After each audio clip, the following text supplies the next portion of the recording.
Good evening from Hobbs Ice Center in Eau Claire. Zaleski Sports presents Big Rivers Conference boys hockey in a great matchup tonight between the second place team, the BRC, the Hudson Raiders, who come to town with a 10-6 overall record. They are 7-2 in the BRC, and the Eau Claire Memorial Old A's, 14-3 overall this season, 4-3 in Big Rivers Conference play.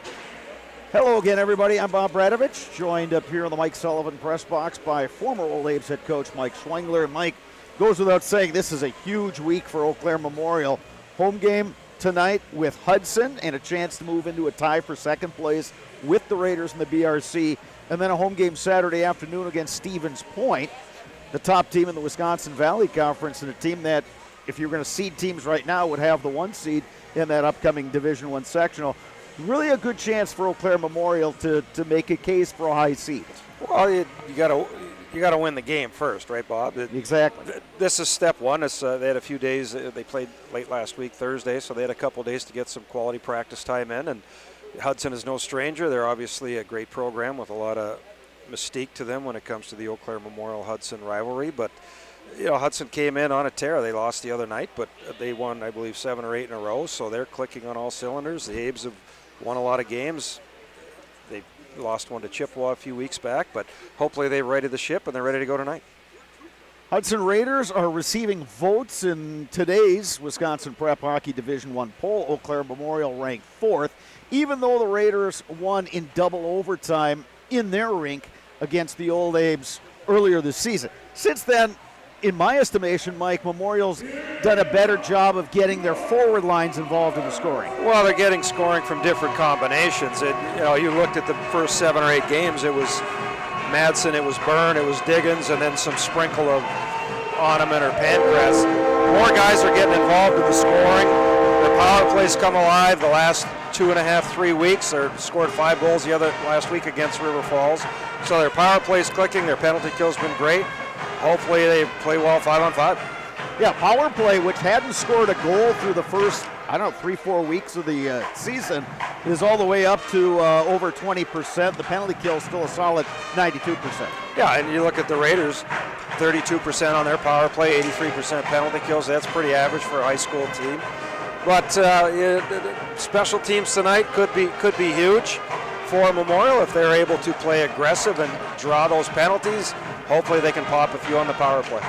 Eau Claire Memorial will go with the freshman Evan Madsen in the nets. He's got a 6-2 record, 1.91 goals against, and a .901 saves percentage. Hudson, meanwhile, due to some injuries, is going to go with the junior Cooper Asmus.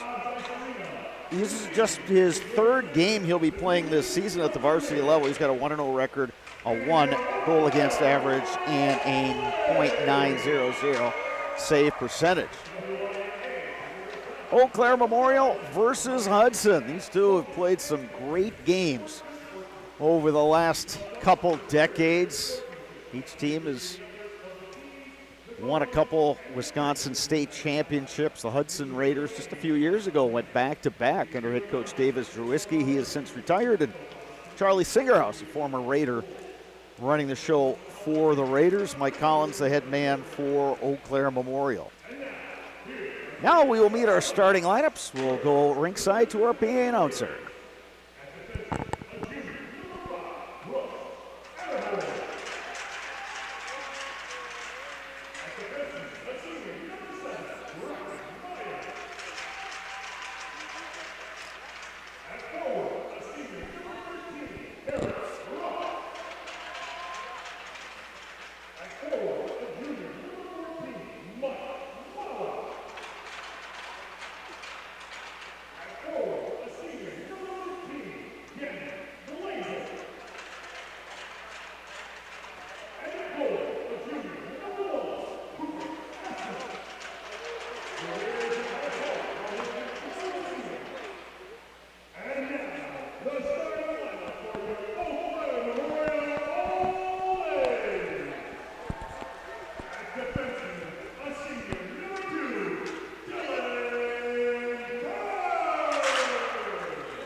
Hudson Raiders in the road blue jerseys tonight with the white numerals, white lettering, white trim. Blue breezers and the white helmets. Eau Claire Memorial in the home whites. Purple numerals, purple lettering, black and purple trim, the black breezers and the black helmets. Mike, if you were going to look at some keys early on for each team, what would those be? Well, I think, it's kind of been a story all year long. If you're Eau Claire Memorial, you got to get pucks deep. You got to get after it. Your first guy hard on the puck, second guy be there to help. Depending on if they've changed things up in the last week that we haven't seen them. They've shown the tendency to like to slide down the wall. I'm sure it's a different look that Hudson hasn't seen yet with Eau Claire Memorial. So if they're going to go with that, you got to make sure you get pucks deep and get pressure. The flip side, they've shown a tendency in their own zone to puck watch and not pick up guys coming through, and they've been burned in the past from it.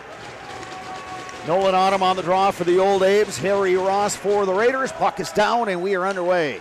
Dylan Byrne will play it up the boards. Mac Diggins pushes it into the Hudson end. Going back there is Harry Ross. Brooks Adderhold with the puck. Takes a look, flips it out towards center ice. Off the stick of Madsen. Now Byrne picks it up over to Madsen. Double overtime last time these two teams played. We'll see what we get tonight. Puck hops the stick of Diggins. Now the Raiders near side. Breckenmeyer will send it forward to Mike Maurer, but that one whistled down on the icing with 16:25 to go in the first period. Today's pregame show was brought to you by Asher Exteriors. Call Asher's for your free no-obligation estimate at 888-GO-ASHER or visit GoAsher.com. That is GoAsher.com. Get off the ladder, get gutter helmet with Asher Lasting Exteriors. Trust the experts on your most valuable asset, your home. Give them a call today, 888-GO-ASHER. Abe's able to hold the zone. Working hard for it is Eric Karnitz. Here come the Raiders now with Connor Hauser trying to get around the defender, Madsen. As he's able to interrupt that rush by the Raiders. Luke Schemberger spinning in his own end. Abe's will throw it around behind their own net. Trevor Kircher plays it up the boards, held in by the Raiders, and then chipped out. And here comes Memorial with Blake Oneman. Oneman trying to get through a defender. He's held up there. Bryce Hartwick doing a nice job for the Raiders. Abe's put it in deep, picked up by Joey Scar. Abe's able to hold the zone. Get tripped up that time was Noah Kircher. Abe's again hold the zone, backhanded deep by Will Savaloya. Matt Wonky going after it for the Abe's. Battle for the puck. And picked up at center ice by Byrne. Byrne through the neutral zone. Shoots, and a glove save by Cooper Asmus. Early, Bob, and the two times Abe's have gotten the puck inside the zone and gotten it deep. They're not going to what we affectionately call the torpedo. They're going with a one-man forecheck. They're going to push the puck, try and force Hudson one way. They're going to collapse with their strong side guy on the wall and hopefully smother up the middle. Autumn on the draw for the Abe's. Memorial controls. Lossman. Abe's send it deep. Diggins in the corner. And a shot from the near boards and a save by Cooper Asmus, the junior. Now's your time to join the team at Blue Northern, hiring for drivers in Eau Claire and Sparta. Apply online today at BlueNorthernDistributing.com. And, the Abe's are doing exactly what they want to do. Not a young guy, he's a junior, but it's his first varsity start. They've gotten 3 shots at the net. What they need to do is now get some pressure at the net and get some screens involved. Abe's win the draw. Byrne trying to send it in and hit a skate. Abe's trying to work it down low. They had Diggins out front. And pass from Pankratz, hopped the stick. Great look by Pankratz. Found Diggins on the backside. He just wasn't ready, like you said. His stick was on his backhand. Hudson now through neutral ice. Mike Maurer with it. Right out front, deflected high over the net. Harry Ross had a golden opportunity there. Great look by Hudson. Abe's once again got caught puck watching. 2 guys went to 1 guy. Hudson guy was wide open. Loose up high. Now Gabe Pankratz skates back the other way for the Abe's. Pankratz flips it forward, intercepted by the Raiders. They get it out to Gannon Blazer. Raiders able to stay on side. Here's Truman Zerst playing it down deep. Mike Maurer behind the net. Held in at the point, backhanded in by the Raiders, scooped up by Nick Madsen. He'll go cross ice to Oneman. Oneman through neutral ice, dumps it deep. Eric Karnitz giving chase. Raiders get there first. Ames will dump it back in. Oneman battling for the puck in the corner. Tries to throw it out front. Intercepted there by Zerst. Now Eli Howard, 2-on-2. Interrupted there by Trevor Kircher. Flipped out to neutral ice. Oneman going for the steal. Picked up by the Raiders now. Here's Ryland Schultz to the near boards. Connor Hauser will flip that one deep. Both teams on a line change. Trevor Kircher skates out. Back to Madsen. Off the far boards, trying to spring Will Savaloya. Hudson coming back the other way. Kowalski taken into the boards. Yeah. I was going to say they got away with one there. That's a little late. The puck squirted by the Abe's defense, but you can't, those days are long gone. You can bump a guy off a puck like that. 2-minute minor for interference by Mr. Kirchner. So with 12:50 remaining in period number 1, the Hudson Raiders will go on the power play, and they are 85.7 conversion rate. If you're Memorial, you have your concept. You want to make sure you pressure. They got to get some guys on pucks. Let the goaltender see the puck, because Madsen really hasn't seen a shot yet. Ames have killed off 92% of the penalties they faced. Shot from the point by Maurer over the net. Battle for it along the half wall. Now out to the point. Breckenmeyer. Down low, Blazer behind the net. Flipped around by Zerst. Out to the point, Meyer. Blazer plays it to Ross along the boards. Good battle along in the corner for it. We're down to 1:10 to go on this Hudson man advantage. Poke free by Madsen. Madsen will backhand it to Pankratz, who's able to clear the zone. Minute to go in the Hudson Raider man advantage. Great double team by Madsen and Byrne. You call that a shrink. Madsen was pressuring the puck. Diggins came down on the backside, and Byrne came in and cleared it up. 20 seconds later, they get the puck out. Picked up now by Breckenmeyer. Meyer will flip it into the zone. Madsen will rim it around and out. Here's Oneman. Blake Oneman through center ice. He'll flip it down low. 30 seconds to go on the Memorial penalty.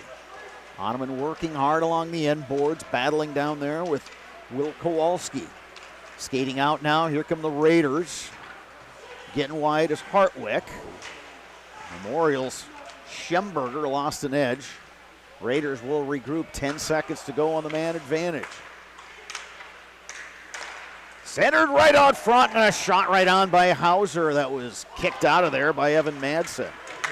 And Memorial back to full strength. The Abe's clear the puck, no icing. Kowalski picks it up in his own end. Great stop by Madsen, Bob. Quick pop out in the slot. Design play, shot low. Madsen, great pad save. We call that a kick save and a beauty. It really was. It was a really nice job by Madsen. And you hit the nail on the head, Mike. We're 8 minutes into this first period. He has not seen a lot of pucks. Right. So the good news, if you're Memorial, you just had a big kill. Hopefully that'll give you a boost. If the bad news is, maybe Hudson's going to pick it up here a little bit and raise the tempo of the game. And that puck winds up out of play, so we get a stoppage with 10:02 left. Olympic Flame Restaurant in Eau Claire since 1980. Uncle Lampros brought homemade family recipes from Greece, and the tradition continues today at Olympic Flame Restaurant. Eau Claire's best kept secret, Olympic Flame Greek Restaurant on London Road. With this, Bob, going forward, The Abes have made a couple turnovers, and it's trying to do too much again, like we talked about in the pregame. Keep it simple. You have an open guy, hit the open guy. You don't have to go 3 lanes. You only have to get it up past the blue line. Keep everything simple and defend the backside of the puck. Puck poked free by the Abes. Here comes Diggins. Diggins, a little too far for Pankratz. Pankratz will put it deep, a little too far for Diggins. Mike Maurer picks it up for the Raiders. Maurer through neutral ice. Gets a return pass, tries to center. Abes interrupt that. Diggins will take it behind his own net. Hounded there by Gannon Blazer. Abes able to get it out to neutral ice. Jackson Busta, number 25 for the Raiders, behind his own net. Gets the return pass from Ryland Schultz. Harry Ross now.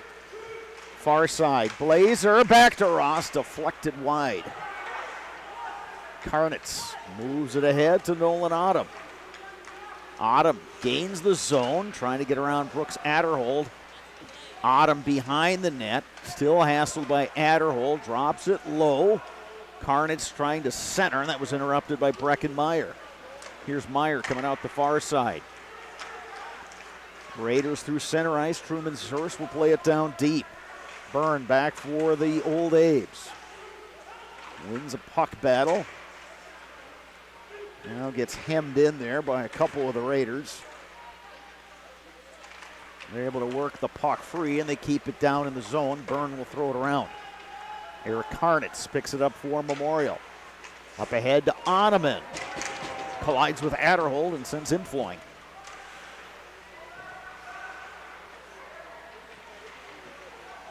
Breckenmeyer trying to get away from the Abes' Luke Schemberger. Puck now picked up by Zers. Oneman will dump it down low. Savaloya along the end boards. Abes get a couple fresh skaters out there. Puck pops loose. Hudson first to the puck, and they flip it down ice. Byrne goes back for Memorial. Yeah, quick up here if they... Yeah. Matt Wonky will play it into the zone. Abes giving chase. Hudson will rim it around Hartwick. Up the near side, held in by the Abes, but that shot hit one of the Raiders. That was Joey Scar that blocked that pass. Hey, here comes Hudson. Oh, and Dylan Byrne doing a nice, or check that, Nick Madsen doing a nice job as the Raiders looked like they had a break there, but good defense by Nick Madsen. A couple things the Abes have to clean up here a little bit. One, in the offensive zone, we talked about what they want to do. First guy's going to pressure, second guy's going to shrink on the wall. Problem is that second guy is deeper than Hudson's winger. They're getting the puck by him every time, a chip to the center, they're coming out. Secondly, Abes forwards have to back check with a purpose. There's zero back checking pressure, and Hudson's going to have chances like that all night long. Abes played out to center ice, pass intercepted by Mike Maurer. Maurer gains the zone. Maurer trying to get around Madsen. Madsen with the intercept. Hudson will play it deep. Getting after it for Memorial, Trevor Kircher. Up the boards and out and all the way down. And that's going to be icing on the Old Abes. For over 30 years, Coldwell Banker Bernizer Realtors has been the #1 home seller in northwestern Wisconsin. With more than 70 realtors averaging over 15 years of experience per agent, why turn anyplace else? For realty in the Chippewa Valley, call Coldwell Banker Bernizer Realtors. Abes is the home team. Will get the last change. They're bringing out Schemberger's line, matched up against Hudson's, the Zerst line, so it's 2-on-2. And a face-off win by Matt Wonky and the Abes. They can't clear the zone. Now they do. Oneman tripped up there by Connor Hauser of the Raiders. There's definitely a miss there, and here's one right there where the Raiders will be short-handed. Sadly, Bob, it should be 2 because they're definite. Oneman got the puck past the defenseman, stuck his foot out. That's a definite trip with the foot, and then hand should have gone up, and Karnitz on the wall gets tripped up and goes face first into the wall. Should be 2 minors, but they're going to give them obviously 1 because they didn't call the first one. Chance for the Apes to get going here. They really haven't done much offensively. A couple shots from way out high in the belly of the goaltender from Hudson. like we talked about, they've been hot. I mean, they had a 0 power play percentage until the Chippewa game, and they've lit it up the last 2 weeks. 20.9 now on the season, converting on power plays. Up top, Byrne. Over to Madsen. Shoots! Loose in the crease, still loose. Diggins couldn't quite get the back end. Here's Byrne. Madsen. Cross ice, Diggins. Oh, they had Madsen on the back door there. Diggins looking back to Madsen. Madsen shoots. And a save by Cooper Osmus. They're running my old power play, Bob. Hey, all right. Yeah, it's a backdoor option play. They had it. Diggins did everything right, got the puck, drove, brought the Hudson defenseman out, dropped it down to Autumn, and Autumn didn't look backside. He had Madsen, he drifted down. What I like of what they're doing here, they're doing the 3-high thing, and they're going to get shots, which is what you need to get on the power play and score goals. But they have Madsen and Diggins in the right spots now. They were flipped the first half of the year. Here's Diggins with it. Diggins, the shot. That hit traffic out front. Somebody has broken a stick. It's one of the Hudson defenders. Byrne up top. Diggins. Cross ice. Madsen! And they score!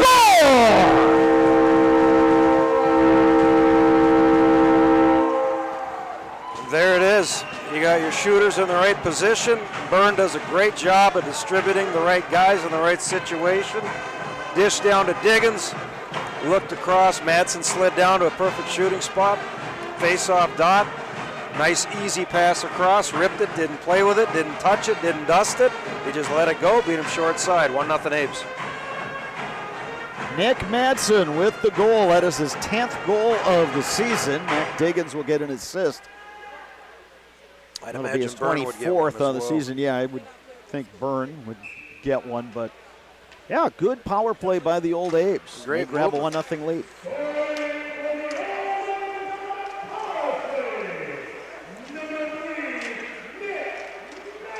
Abes trying the wraparound.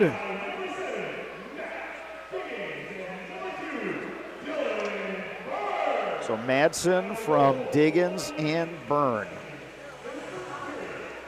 At the 11:40 mark to period number 1. Nice, a nice comeback here on this next shift. You have momentum. You want to get the puck in. You want to play 200 feet away from your net. Schemberger line did a nice job of getting the puck in and getting a scoring chance. Connor Hauser flipping that one deep. Race for the puck there, but whistle down on the icing with 5:20 left. SC Swiderski, an SCS apartment or home is where you want to live, work, and play all throughout central Wisconsin, Chippewa Valley, and the Fox Valley. No matter where you live, look to SC Swiderski to make you feel right at home. Visit scswiderski.com for more. Face off to the right of Cooper Osmus, the junior goaltender, getting the start tonight for the Hudson Raiders. And it's huge. You know, goaltender that hasn't played much at this level, anytime you can get a goaltender moving side to side is a win-win, and you just got to hit your spots. Easier said than done. Yeah, well, exactly. Much easier said than done. You know, for the most part, he's looked pretty solid. You can't really fault him on the goal because, like you said, tough to go post to post at the high school level, and it was just a really nice pass and a great finish by Nick Madsen. Aside from the Hudson power play, most of this period's been played down in the Raiders' end. Yeah, it sure has, and you know, a couple rushes by the Raiders, a couple good scoring chances, and the Abes were lucky to get out of it with nothing. Madsen made a couple big stops. Madsen from up high, and a save by Osmus. Diggins, flip it over to Pankratz. Out to the point, Madsen the shot, and a glove save by the goaltender Cooper Osmus. A&W Peppermint Shakes are here. They are the ultimate refreshment. Available in regular and Oreo at your nearest A&W All-American Food locations in Altoona, Cadott, Withee, and Spencer. The legend Mike Sullivan is sitting next to us here, and he's got popcorn, and he's making me drool. Well, between Sully eating popcorn and a hot dog and We're talking about peppermint shakes from A&W. Yeah. Here are the Raiders with Mike Maurer. And we've got a whistle with 4:28 to go. Hudson's doing everything they can to try and get the Ross line away from the Autumn line. But being that they don't have home ice advantage, that's been tough for them to do. And we've seen that, a couple times this year in the games we've done, and one that we didn't do, that was the Memorial Chippewa line. That's one thing Coach Collins talked about. You can't match lines when you're on the road. No, but you can do everything possible to make sure that your second and thirds, their number one job is to defend the puck, block shots, and make sure you don't get scored on. Again, easier said. Yeah, I was just going to say that, Mike. Oh, look at Diggins up front. He tried to go back door, but it's intercepted by the Raiders. Now they skate out. Here's Harry Ross. Or check that. That's Everett Hayter, number 12, not number 13. Abe skate out, and here's Nolan Autumn. Gains the red line, plays it deep, then he heads off on a change. Gabe Pankratz going after the puck in the near corner for the Abes, picked up by the Raiders. Here they come. Here's Hayter again. Looking to drop it back. Loose along the boards, and then flipped out of play. We have 3:37 remaining in period number one.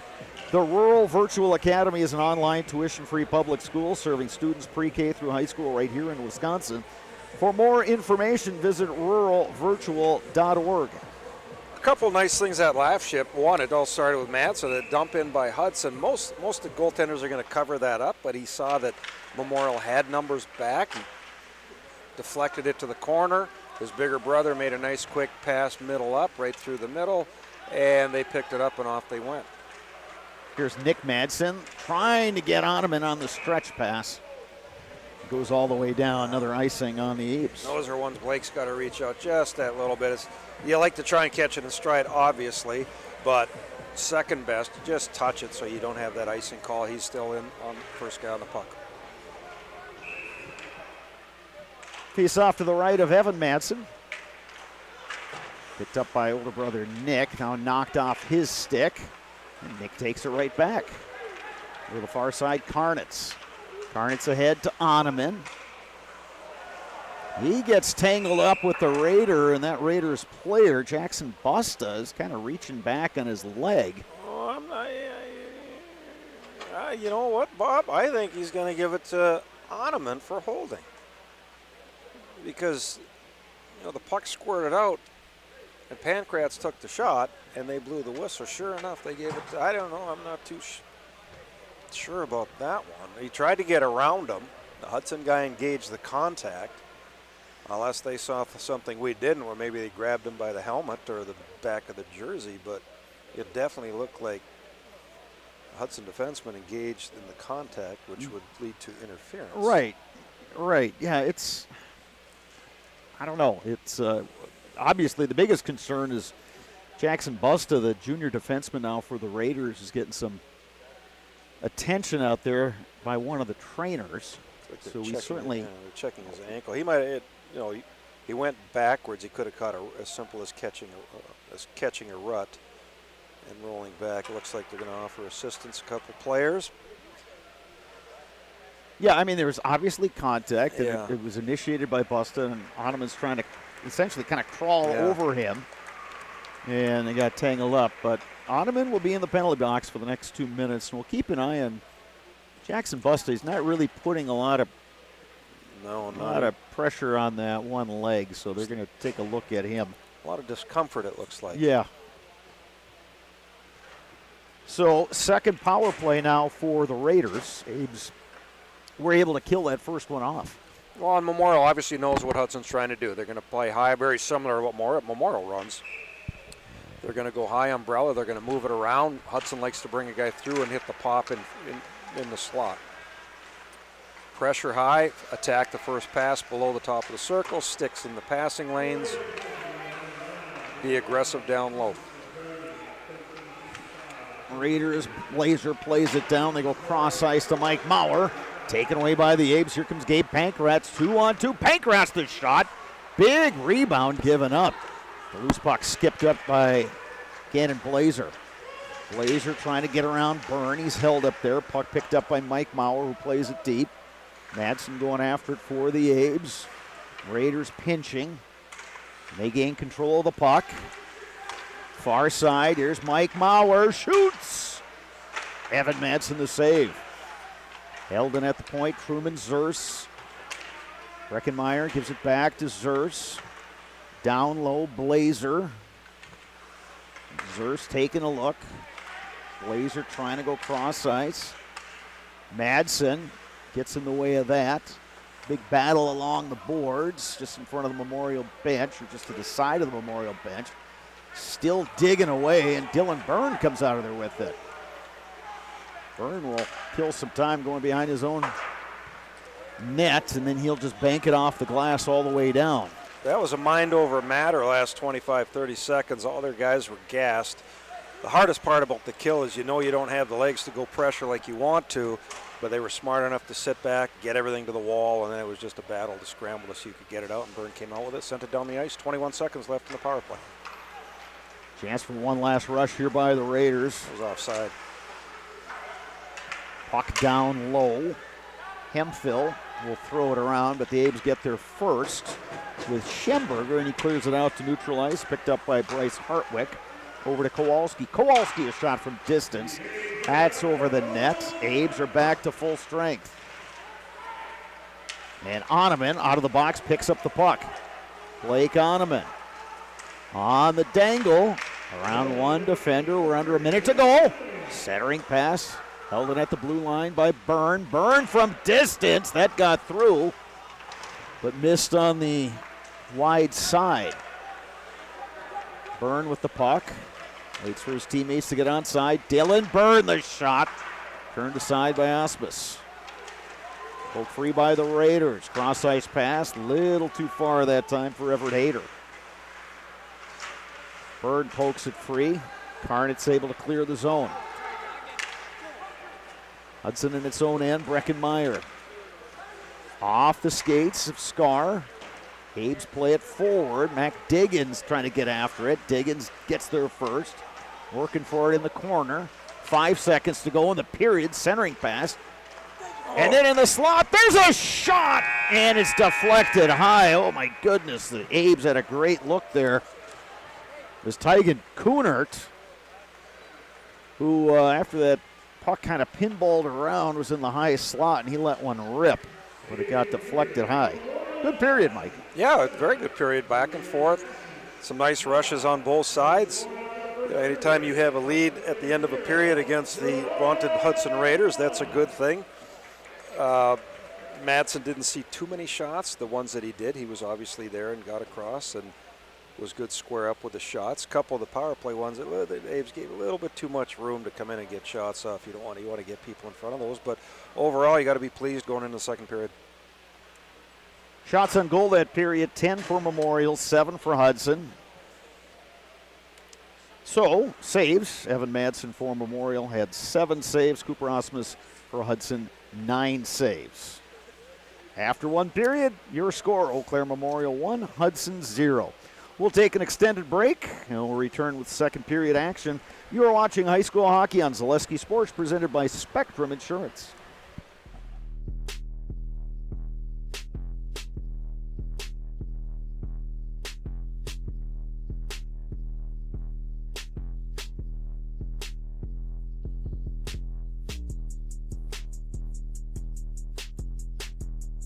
Marathon Red Raiders All Access is sponsored by Security Health Plan.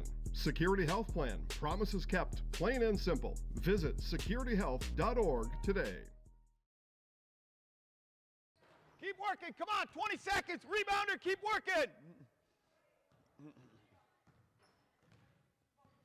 Let's go. Let's go. Let's go. Come on. 3, 2, 1. Let's just have the prime player start with it and go chase. Throw it to that side. Just go. Yep. Just go chase it. Go. Good, good. That's good. One-on-one. Nice. You must see the rim and then make a decision. Okay? Quicker decision. Let's go. Go. See it? Move it. See it? Move it. See it? Attack it. Shoot it. There you go. Good take, Danny. Outlet. I think there's times where, go ahead, cut, Maven.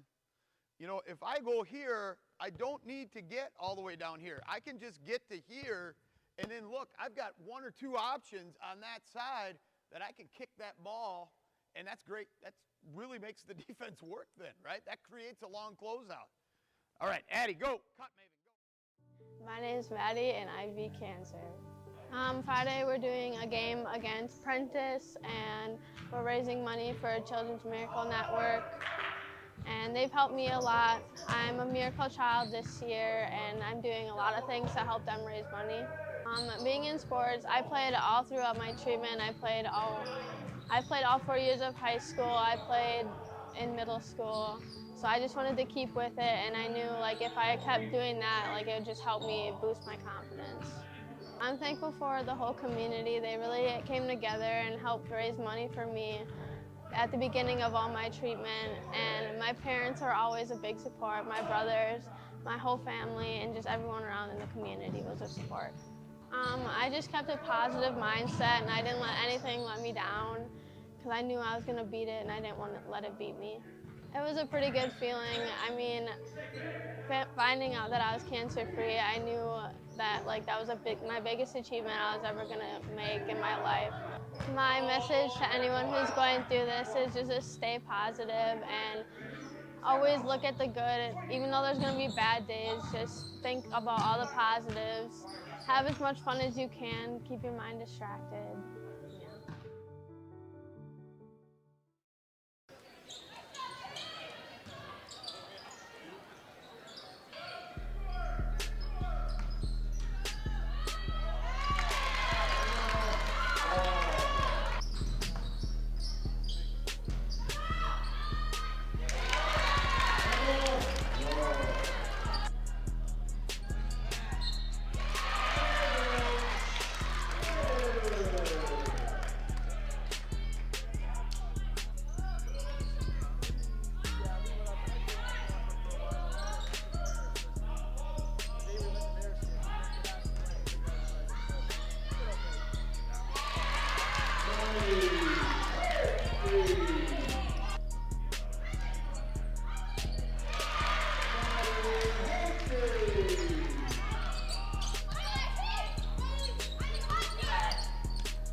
Offensively, we know that it's always whatever, and I really feel like kids are, you know, the more comfortable you become passing and catching the ball, squaring.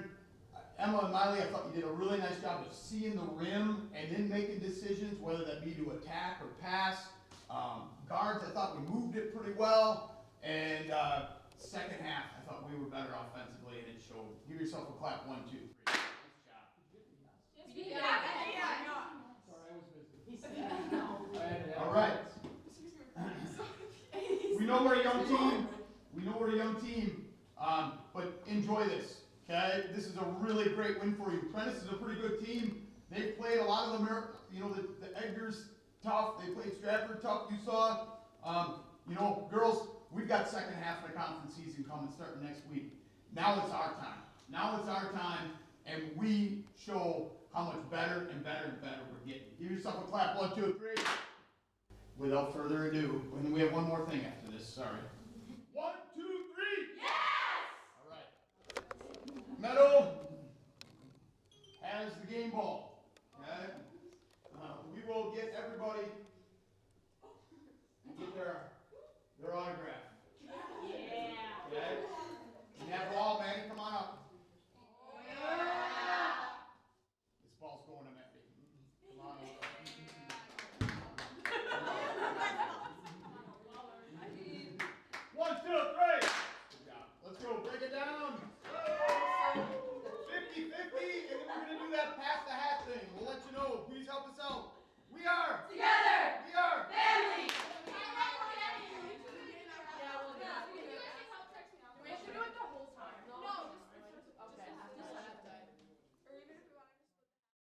Well, we had a conversation when we found out what was happening tonight, and it's a doubleheader, and we wanted to make people aware that officials are people too, so we took our game checks and donated it to the cause tonight. So we're not looking for individual recognition. We just happen to be the lucky crew that was assigned to this night, and we heard what was going on. We thought it was an opportunity for us to bring the human side of officiating to basketball, because when you're playing or your children are playing, it's a big deal if there's a foul called or not a foul. But what we've learned through high school sports and sports in general is there's a lot bigger lessons in life, and this was an opportunity for us to be a part of it. So that's why we chose to help out tonight. So, and I will say that we were just lucky enough to be assigned. If there's anybody as a part of the officiating community in Central Wisconsin that could have been assigned to this tonight, that probably would have done the same thing. Congrats on your senior year, Maddie, and for always giving your all to everything you do. Send my love to you.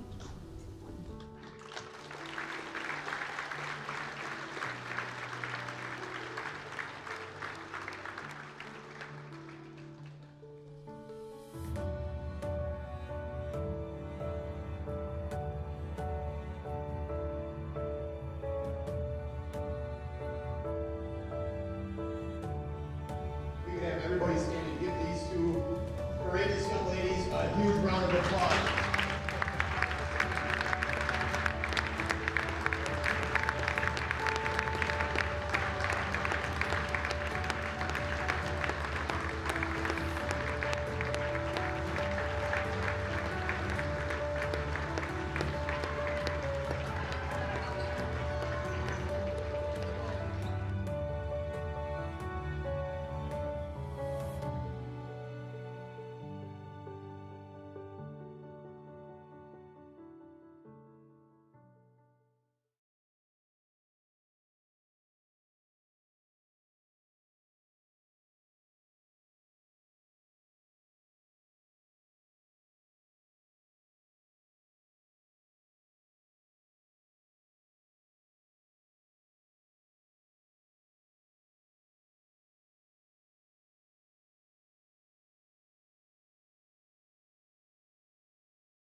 Asher Laston Exteriors is committed to craftsmanship, innovation, and outstanding customer service as Western Wisconsin's trusted gutter and gutter helmet experts. Our highly trained certified technicians can install gutter helmet onto new or existing gutters. Gutter helmet blends in beautifully with your home, can withstand the heaviest of rainfalls, and is backed by a lifetime transferable warranty. Save up to 20% with zero down and no interest or payments for up to 18 months with seamless gutters and gutter helmet. Brought to you by Asher Laston Exteriors.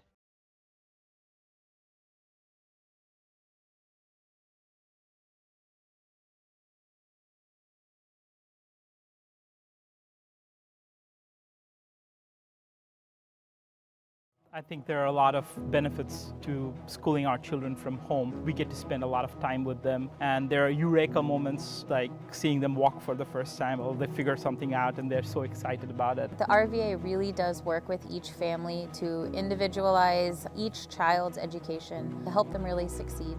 This is like the best thing in Wisconsin in terms of school. For us, the RVA was our first and best choice of schools to choose. We love the RVA.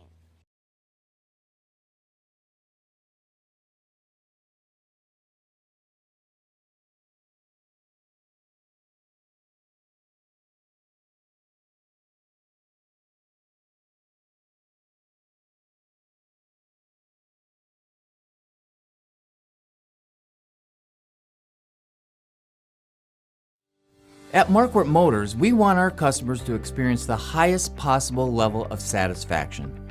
That's why we offer the largest selection of new and used vehicles at the lowest possible price. It's why we offer Saturday service, and we have our own body shop on site. I'm Dave Marquardt. I invite you to come experience the personal service we've worked for 50 years to achieve and will continue to improve on for many years to come.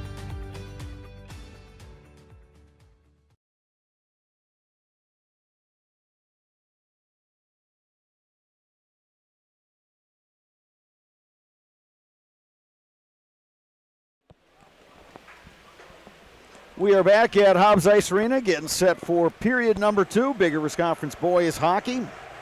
Hudson Raiders, Eau Claire Memorial Old Abes, and the Abes have a 1-0 lead thanks to a Nick Madsen goal. Assist from Mac Diggins and Dylan Byrne.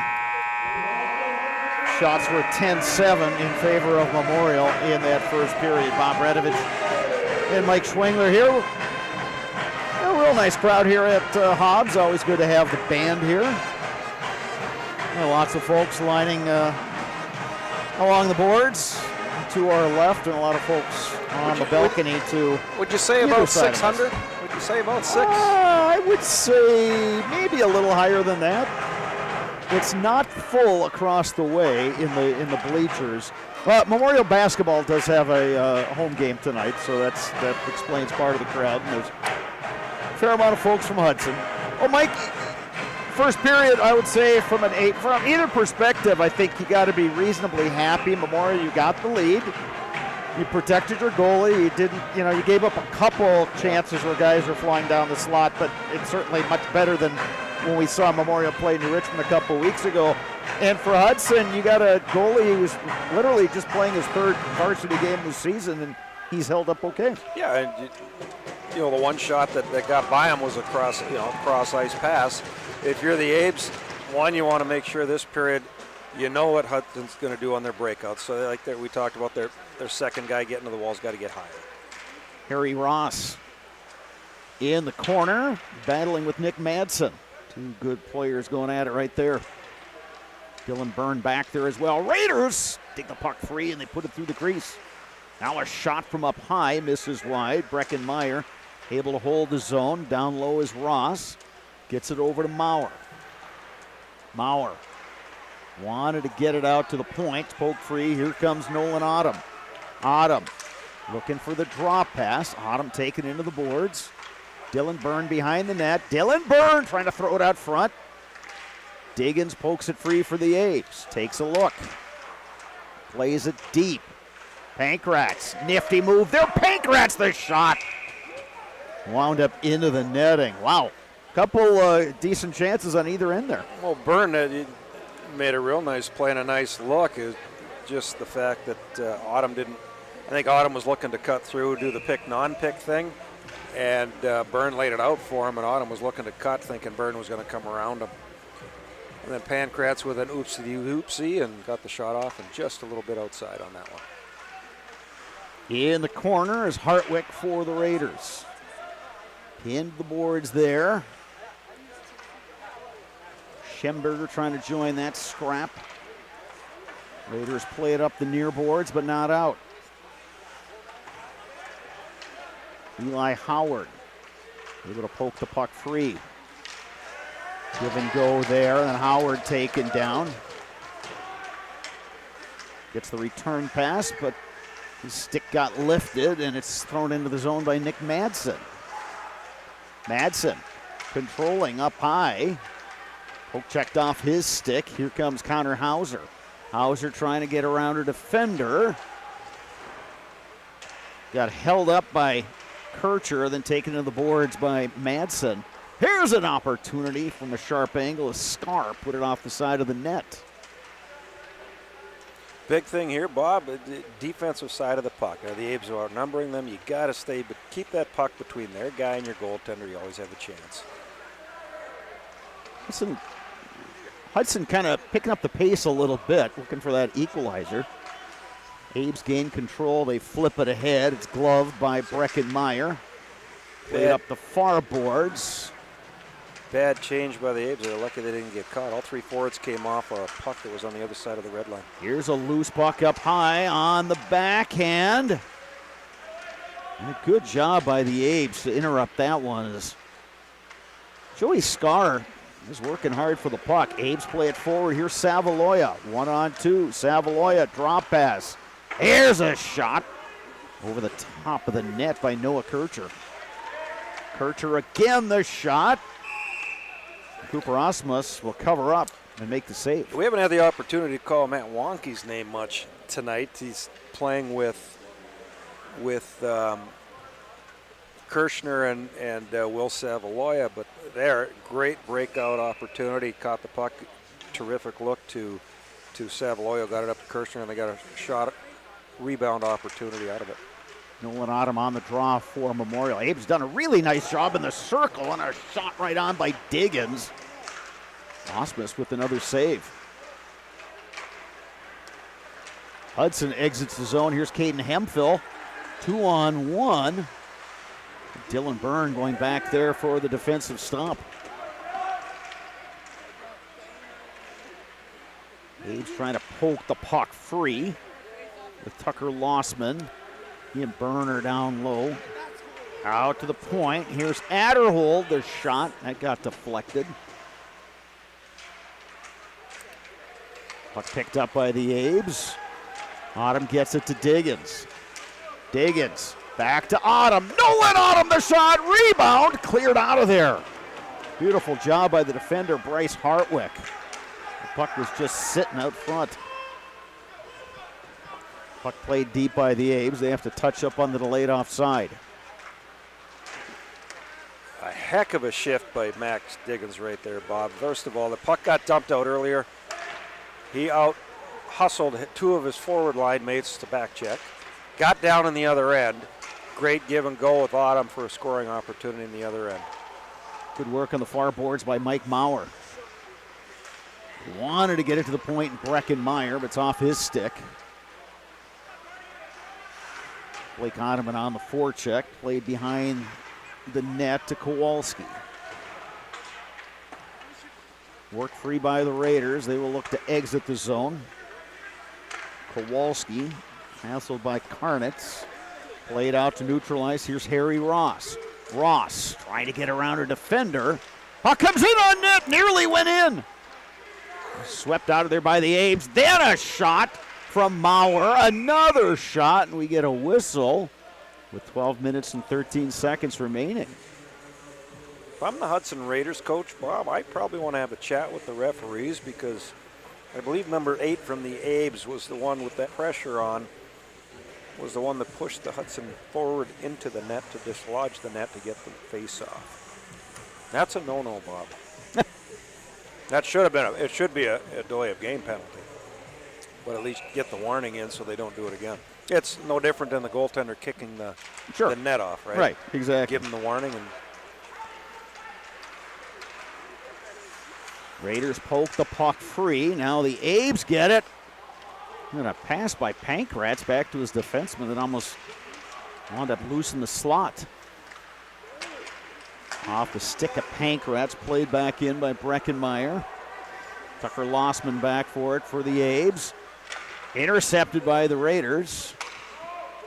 Well, Hudson with some good zone time here in the second period. Autumn pokes the puck free. Autumn will skate out. Nolan Autumn, potential 3-on-2 here. Autumn driving the net. Saved by Osmus. Out to the point. Byrne takes a look. Dylan Byrne shoots, deflected. And a pad save by Osmus. And the Raiders able to clear it. Hudson chips it out to center ice. Race for the puck here, but Dylan Byrne there first for the old Abes.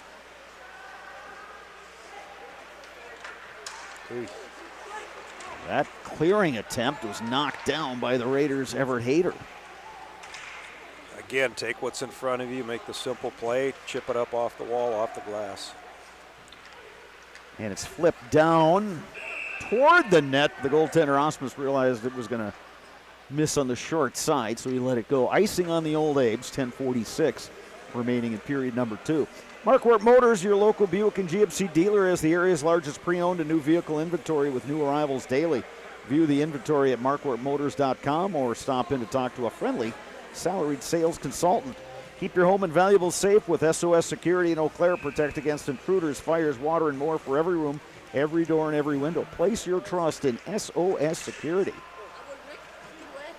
Raiders control off the face-off. The shot from up high hits traffic. And we're going to have a penalty now on Memorial. There's a shot from distance deflected wide. Abe's touched the puck. But with 10:31 to go, the Abes, for the third time in this game, will be shorthanded. Well, in that one, a little bit lazy on all sides. I was going to make the comment earlier. Even though the Abes are finishing their checks, the problem is they're finishing their checks, but their sticks are up in the air on the glass. So I can hit you as hard as I want. I can hit you front, side, middle, back. But if your stick's on the ice, you still have a chance to keep the puck moving where my stick's up in the air, right? And every time, offensive zone, defensive zone, that's what's happening. And that time, I believe Madsen had to take him down because he got by on a quick little bump. So kind of double trouble for Memorial. You got one of your best players sitting in the penalty box. Yeah. Raiders will work it down low. Centering pass deflected, and they score. And right in the spot where Nick would have been if he was on the ice. Give the goal to Truman Zers. We are all even, one apiece. You got to do with the oopsies. Like, too many oopsie things are starting to happen. Not finishing your checks with your stick on the puck. Letting guys keep their feet moving while you're standing. You're talking about the momentum, and Hudson's starting to pick it up a little bit. Easy way to do that is to finish your check and keep your guy away from the net. So the Raiders have evened it up.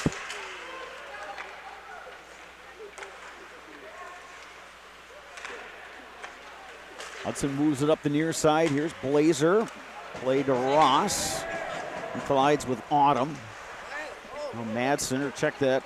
Byrne in his own end will carry out. Dylan Byrne.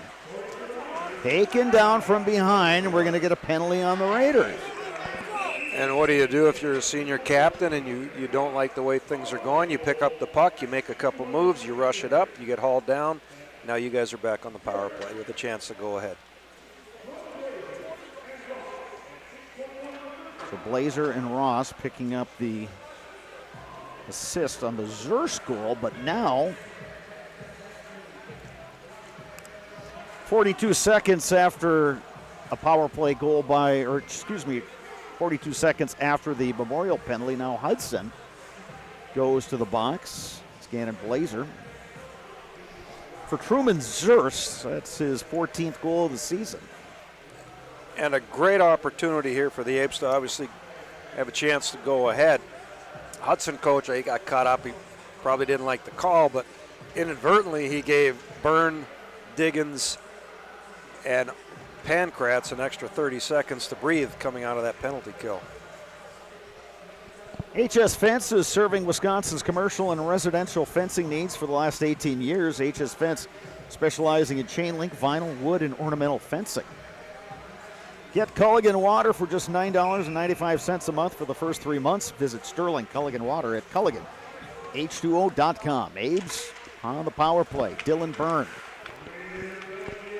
Cross ice. Diggins the shot. That hit traffic. Raiders can't clear. Diggins to Byrne. Back to Diggins. They're going to shrink it up just like they're doing. They got to go high. Let Byrne distribute the puck. Diggins back up top to Byrne. Near side, Madsen. Nope. Cross ice, Autumn. Diggins. One-timer by Madsen and a save by Osmus. Raiders can't quite clear. Battle for it along the half wall. Abes control it in the corner with Pankratz. Madsen goes cross ice. Looking for Diggins on the back door, and the Raiders able to clear it. Breckenmeyer doing a nice job of sending the puck down ice. Madsen's got to put the wedge away, Bob. That's 2 passes he's thrown across the ice that are about 4 feet high. Diggins made a heck of a hand-eye coordination knocking down the first one. Take what they give you and find the open guy. Under 50 seconds to go, and the Memorial man advantage. Diggins. Now they go near side. Madsen has it. He'll play it down low. Diggins on the far side. Back Diggins. Down low to Nolan Autumn. Back to Diggins. Diggins walks out front. Had his stick lifted. Madsen shoots wide. Diggins in the corner. Puck pops free. Pankratz has it. 15 seconds to go in the man advantage. Madsen near side. Leaves it back to Dylan Byrne. Cross ice. Autumn. That one stopped. Goaltender's lost his stick. On the wraparound. And a save by the Raiders. Not sure how, but Cooper Osmus was able to dive and cover the puck. When Pankratz came around and tried to stuff it, he got caught. Hudson's defenseman poked the puck and it went right into his glove. Otherwise, it was going to be a mad scramble there. So, you got good pressure. You have 99.99% zone time on a 2-minute power play. The only thing you didn't do was score, but you have momentum. The hard part is it's still 1-1. That being said, this shift is a huge one. This is a momentum keeper or a momentum booster.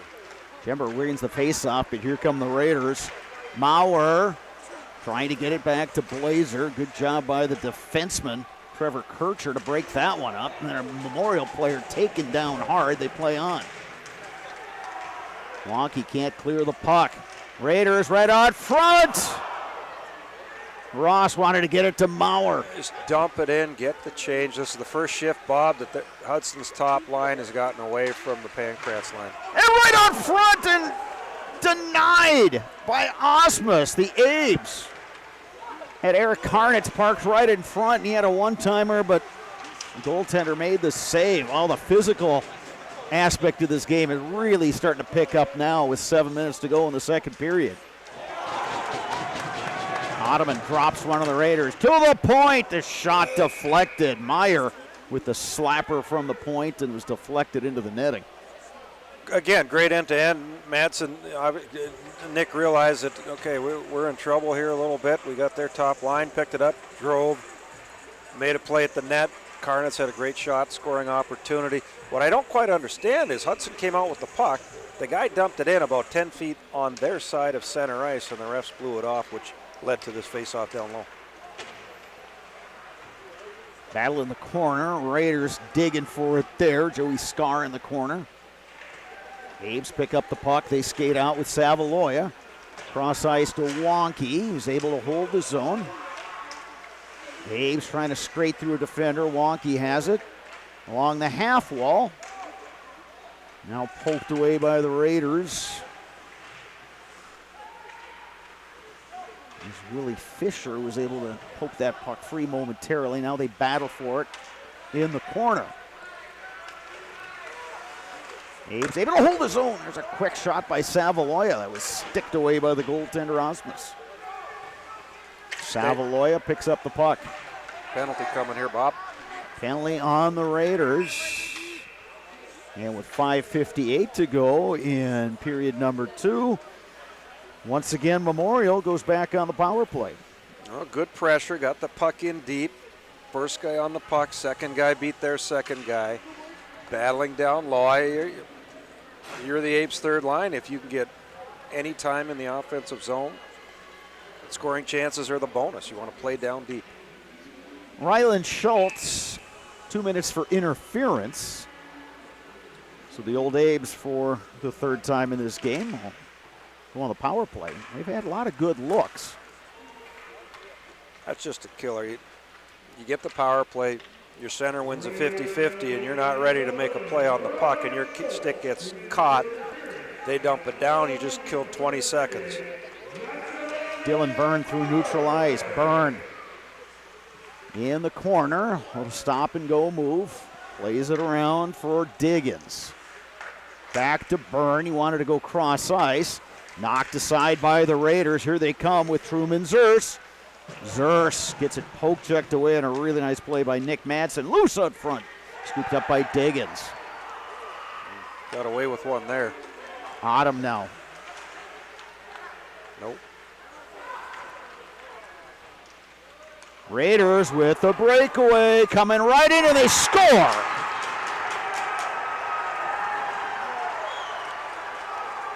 Short-handed goal for the Hudson Raiders, and they have grabbed a 2-1 lead. Bob, I've done this a long time with this age group, and to this day, I cannot figure out what goes through their brains when it comes to a power play. You had a power play.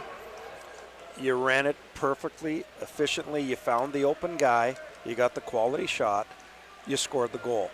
The next power play, you could tell they were forcing things. They only got one good quality scoring chance out of it, but they were forcing things. What happens on this one? They go back to try to do the fancy stuff. At some point, you just find the open guy, settle down, and run your set. Instead, they give up a shorty, and now you're down 2-1.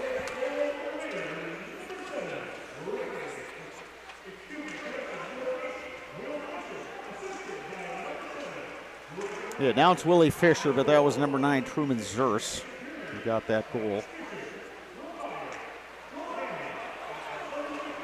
Abe skate into the zone now. Dump it deep. Hudson gets there first. And they flip the puck out of the zone. We have 30 seconds to go in the Memorial man advantage. Madsen off the skates of Diggins. Memorial will have to regroup in its own end. Madsen taken down hard by Gannon Blazer. I'm not quite sure why that's not a penalty. He was trying to do a give and go behind the net. Here's a shot from a sharp angle. Pankratz right on net, and Osmus with the save. 5 seconds to go on Memorial man advantage. Yeah, Mike, I'm with you. You had a guy dragged down, and yeah. I mean, it's one thing you get a tap and you go down, but he definitely got a stick underneath the waistline and gave him a tug. Now maybe Madsen embellished a little bit, but you know what? It's still a penalty. They have the puck. Schemberger on the draw for the Old Abes. Oh, and by the way, they're still on the power play, Bob. Yeah, for a few more seconds. They score! Tucker Lossman.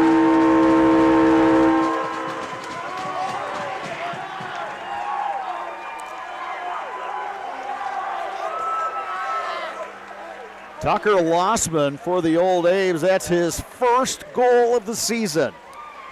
Ties the game at 2 apiece. What an opportunity and what a scoring chance for that young man. And what did they do? Got the puck, threw it across, threw it at the net. They had a perfect screen in front with Karnitz and Oneman right there. I don't think the goaltender saw it, but it was a perfect placement by Mr. Lossman. Nice job for Tucker. It's a 2-2 hockey game. Well, you figured we'd have a good one tonight. We definitely do. Lossman plays it up the boards. Going back, Brooks Adderhold to the Raiders. Now Hudson's going to want to push this. 3.5 minutes left in the period. The Aves got to stay on the defensive side of the puck.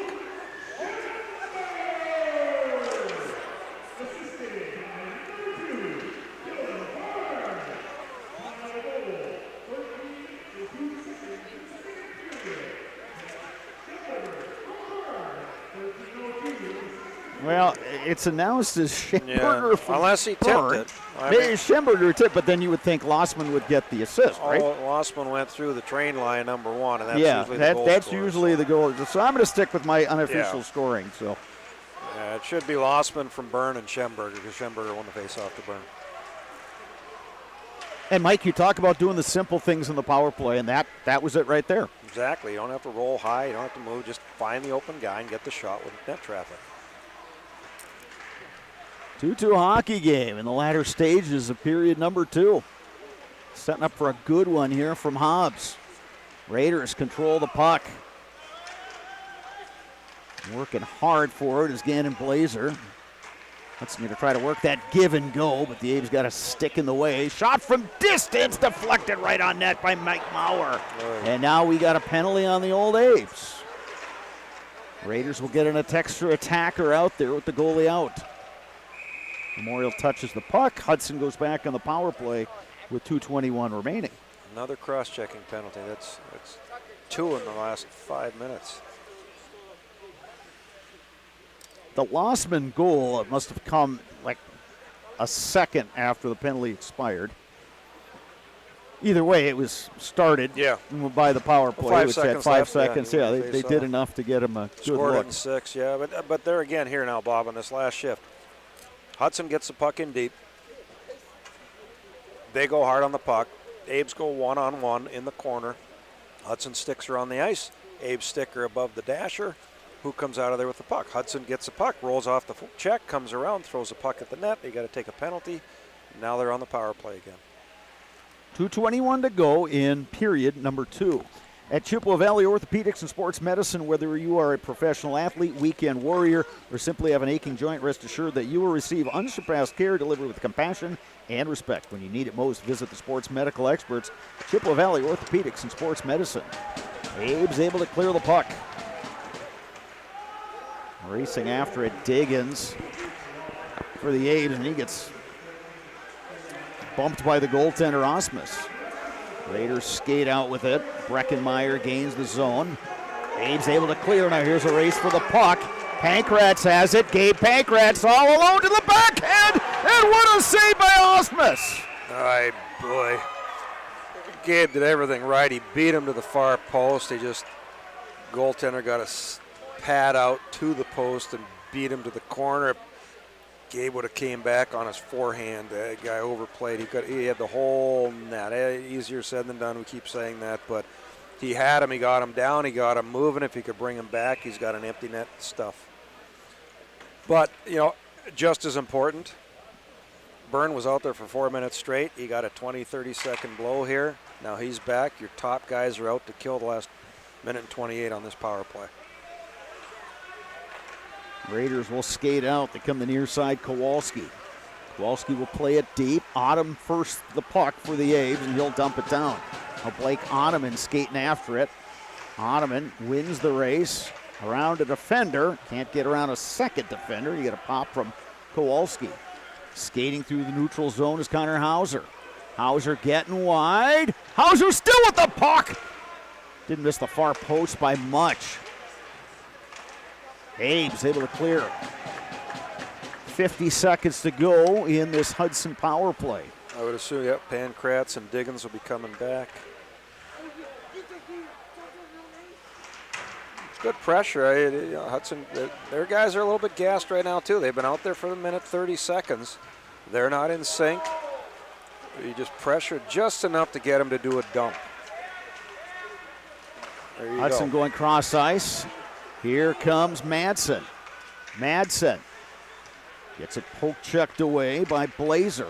Far side now, Maurer. Maurer trying to get to the forehand. Cleared down ice by Nick Madsen. 10 seconds to go in the man advantage. Under 30 seconds to go in the period. Puck tipped out of play by Madsen. 3 seconds to go in the Hudson power play. 23.9 seconds remaining in the period. Stop Construction is a premier builder of municipal and industrial water and wastewater treatment systems in the Midwest. Stop Construction, a 100% employee-owned company. Well, you needed a big kill, and you got the big kill. 3 seconds left, 23.9 seconds left in the period. 2-2 game. Coming out of that goal, a little bit of momentum. You get the kill. Going into the third, we're even up. Both teams have to be fairly happy with what they're at. The goaltender Madsen dropped the puck. Nearly backfired on him. Diggins able to clear it down ice. And we're going to get icing on the old Abes with 2 seconds to go in the second period. Mike, is there a face-off play you can run with 2 seconds? Yeah, I mean, you have enough time to win it back and get the shot through. Most teams are going to stack everybody, including the defenseman, down on the make a wall, so to speak, try to spin through and get a shot and a tip. That should be a whistle there, yeah. Center should be out. You can't move when they're set to face off the puck. 8-12 should be out. There you go. So taking the draw for the Raiders, Adderhold. Puck is down, and the period has come to an end. Hudson with a pair of goals in the second. Eau Claire Memorial with the tying goal off the stick of Tucker Lossman. Had a good one shaping up here, Mike. Yeah, both teams, like we said right before, both teams have to be pleased. You're tied going into the third period. You have a chance to get the win. If you're the Hudson Raiders, you showed glimpses of getting sustained pressure in the offensive zone, and then you get a power play, and it kind of takes away from that momentum, and then the Abes get a power play, takes away from that momentum, trying to get it back. If you're the Abes, you've had some sustained shifts in Hudson's zone, but again, it's a little thing, but it's a huge thing. Keep your stick on the ice, finish your check, stick on the puck, don't let them skate through your checks. Now it makes the game smaller and it makes the game easier. 2-2 is your score. We will take a break and be back with third period action here from the Hobbs Ice Arena. You are watching high school sports, high school hockey to be specific, on Zaleski Sports, presented by Spectrum Insurance.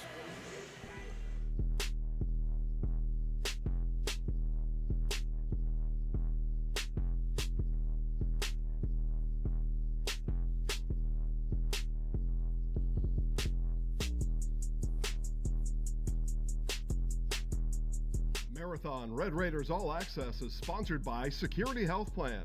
Security Health Plan. Promises kept, plain and simple. Visit securityhealth.org today.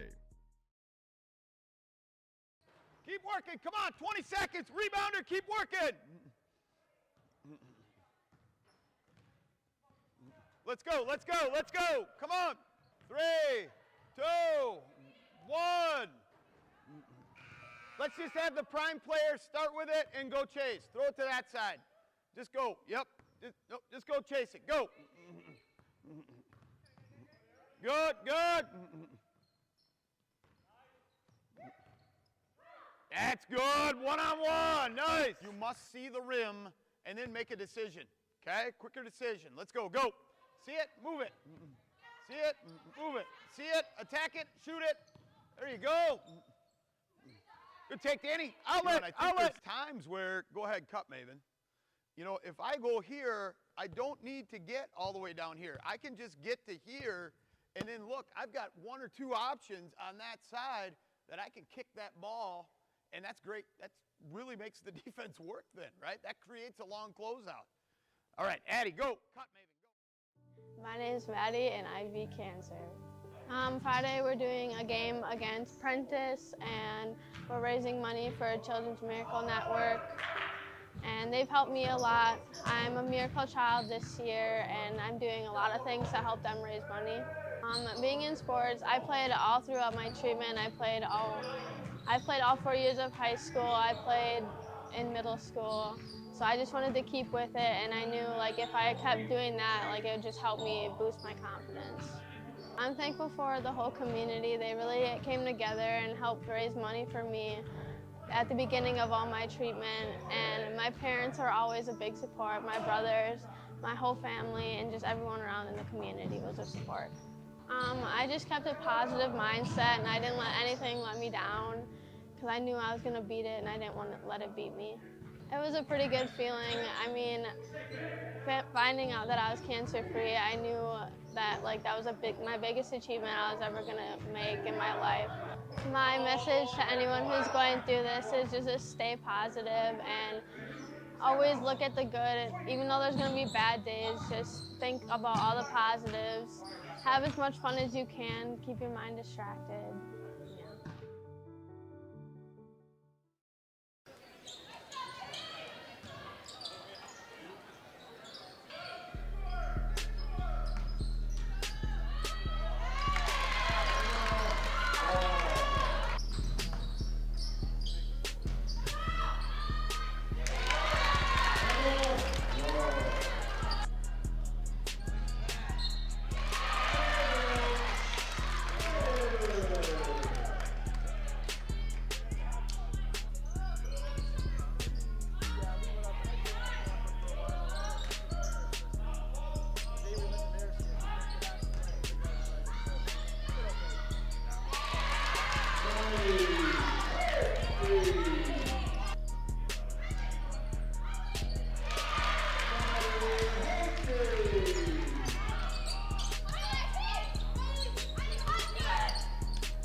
Offensively, we know that it's always whatever, and I really feel like kids are, the more comfortable you become passing and catching the ball, squaring. Emma and Miley, I thought you did a really nice job of seeing the rim and then making decisions, whether that be to attack or pass. Guards, I thought we moved it pretty well, and second half, I thought we were better offensively, and it showed. Give yourself a clap, 1, 2, 3. Nice job. All right. We know we're a young team.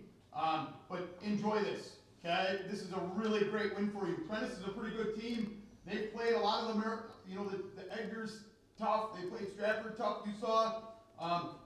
Girls, we've got second half of the conference season coming starting next week. Now it's our time. And we show how much better and better and better we're getting. Give yourself a clap, 1, 2, 3. Without further ado, and we have one more thing after this, sorry. 1, 2, 3. Yes! All right. Meadow has the game ball. Okay? We will get everybody and get their autograph. Yeah. Okay? And that ball, Maddie, come on up. This ball's going to Maddie. Come on up.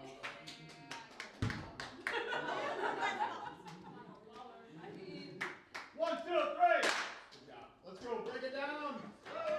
50-50, and then we're going to do that pass the hat thing. We'll let you know. Please help us out.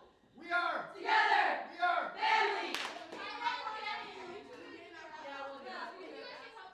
We should do it the whole time. No, Well, we had a conversation when we found out what was happening tonight, and it's a doubleheader, and we wanted to make people aware that officials are people too, so we took our game checks and donated it to the cause tonight. So we're not looking for individual recognition. We just happen to be the lucky crew that was assigned to this night, and we heard what was going on. We thought it was an opportunity for us to bring the human side of officiating to basketball, because when you're playing or your children are playing, it's a big deal if there's a foul called or not a foul. But what we've learned through high school sports and sports in general is there's a lot bigger lessons in life, and this was an opportunity for us to be a part of it. So that's why we chose to help out tonight. So, and I will say that we were just lucky enough to be assigned. There's anybody as a part of the officiating community in Central Wisconsin that could have been assigned to this tonight that probably would have done the same thing. Congrats on your senior year, Maddie, and for always giving your all when we need you. Sending love to you.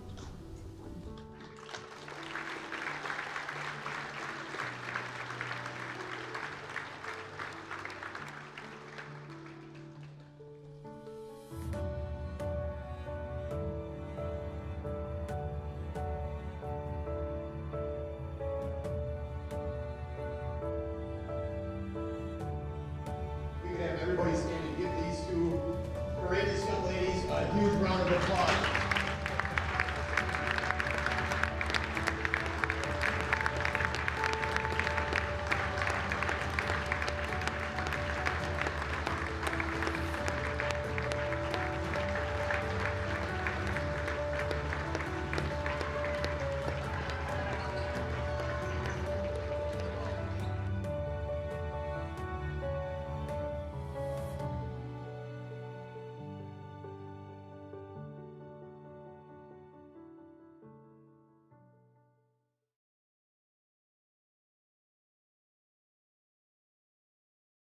Today's game is brought to you by Toyson Ford. Stop in at Toyson Ford to pick out your new ride. Come see why all your friends and neighbors say you'll find a friend at Toyson Ford. An SC Swiderski apartment or home is certain to be where you want to live, work, and play throughout the Chippewa Valley. No matter where you live, look to SC Swiderski to make you feel right at home. Wall-to-Wall Carpet One, located on East Hamilton Avenue in Eau Claire. Give Wall-to-Wall Carpet One a call at 715-598-4485. Since 2009, Momentum Baseball Academy has been leading baseball instruction in western Wisconsin. Momentum Baseball Academy, official partner of the Eau Claire Express.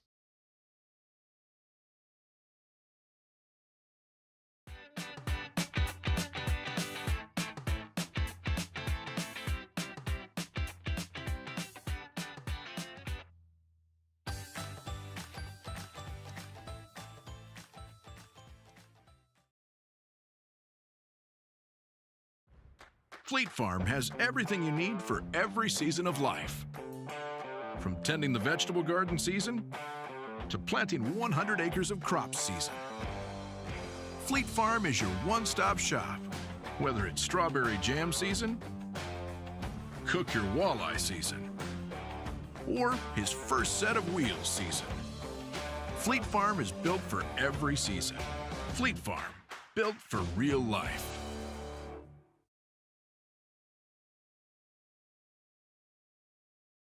Blue Northern Distributing of Eau Claire, Wisconsin is a local family-owned business and has been distributing products in western Wisconsin for over 20 years. Our friendly truck drivers are extensively trained to be the best in the industry. Because it's a really good family-oriented company. Blue Northern distributes milk and dairy products to many schools and businesses. Right now, we are seeking qualified Class A truck drivers to join our fleet. Apply today at BlueNorthernDistributing.com.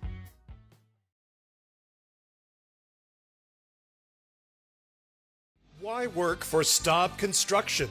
Everybody around you is just family. Everybody seems to bond together and get along good, and They, I believe, truly care about their employees. Staub has a great benefits package. Staub is an employee-owned company that puts a large emphasis on work-life balance. And everybody wants to see everybody succeed. It's a good place to work. Join the team at Staub Construction. Apply now at staubco.com. You're tuned in to Better Halves. Mike, what are you looking for? Skip, I'm not getting older. I'm getting better. I still got big plans for my life and my Medicare. I know exactly what you want from Medicare. Same as all the other guys. Me! Hey, Mike, I'm Sheila from Security. Security needs to be at the top of the list when it comes to your family, home, and lifestyle. Our focus is providing your family with peace of mind by offering state-of-the-art systems that blend convenience and security into one. It all starts with our security system, which lets you add control of lights, door locks, thermostats, and more. You can control all of them with your touchscreen keypad or your mobile phone. With this state-of-the-art system, home control can be adjusted to your lifestyle automatically. It's state-of-the-art security that fits into your lifestyle and your life. Give us a call today to learn more.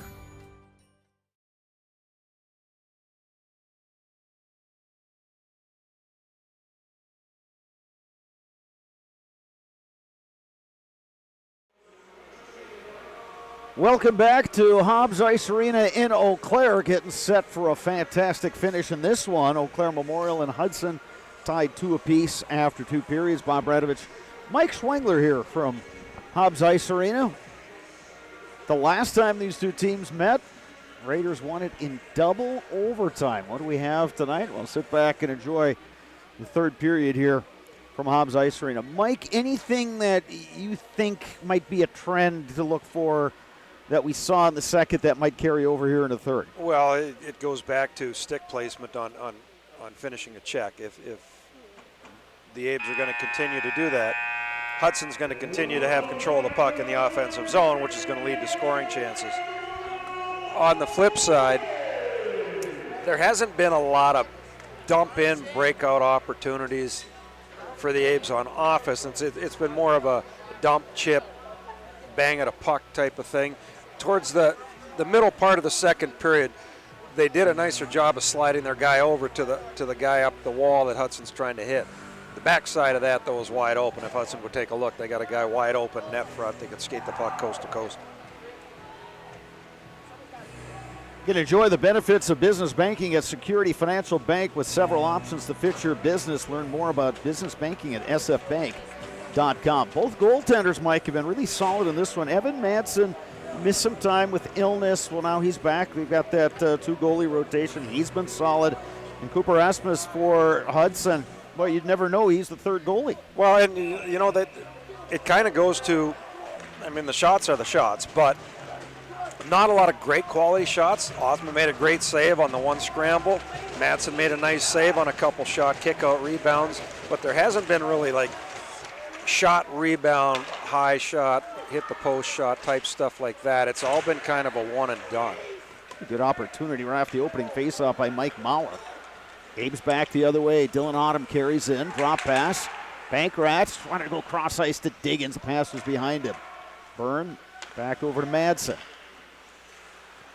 Back to Byrne. Diggins will play it in deep. And he goes down. Yeah, they're going to get a cross check here. Yeah, and the official back at the Memorial blue line saw it. That's, you know what, that's the third time this game where, I'm trying to find his name here, Blazer it's been late. A cross check in the back, a little cross check just above the waist. He got away with one. He got second period down in the end. He ended up causing a penalty for Hudson. And that one there was just blatant. Keep your stick down, the puck's gone. 20 seconds later, you can't go and give a guy a jab with your stick. You should get it called every time, and they did this time. Castle Insurance, based in Eau Claire, is your local independent insurance provider for all your insurance needs. You can depend on Castle Insurance. Sure, Coach Singerhouse is just maybe getting a clarification on that. It was pretty blatant. I know there's really not much to argue on that one. When your head snaps back, you're not flopping. Let's put it that way. Yeah, exactly. The fourth penalty on Hudson. Memorial's been whistled for 3 penalties. Abes go cross ice. And now the faceoff will come outside the zone. And all the way down, too. Got to be aware of what you're doing. So even a much bigger faceoff for Autumn here. This is definitely one you can't lose. You gotta make it 50-50 at least. You lose this one, they could burn 30-40 seconds. Autumn, Joey Scar battling for it. Works free. Hudson, a shot from up high. It was Willie Fisher had a decent look, but it got deflected over the cage. Habes now with 1:40 to go on the man advantage. Dylan Byrne. Byrne into the zone. Byrne from a sharp angle. Osmus held the post. And it comes back to what we talked about, right? It's like, why? You drive it down, you get control, come around the net, let everybody get set, run your offense, and then the 5 of you know what you're doing. If you just try and stuff it, there's 45 seconds gone now. Abes will dump it deep. Pankrat's going after it for Memorial. Pinned into the boards. Hudson will try to kill some time. The Abes work it free. Madsen up top, over to Byrne. Back to Madsen. And now they're both out of position. Madsen near side. Diggins the shot. It's blocked. Nicely done by Bryce Hartwick. Abes will have to collect it neutral ice. Shipped forward and loved by Hartwick, who just dumps it right back in. There's those little things in every game you play, little oopsies, right? Whether it's not picking a guy up, whether it's not finding a guy in the slot or back checking hard or whatnot. This is another prime example.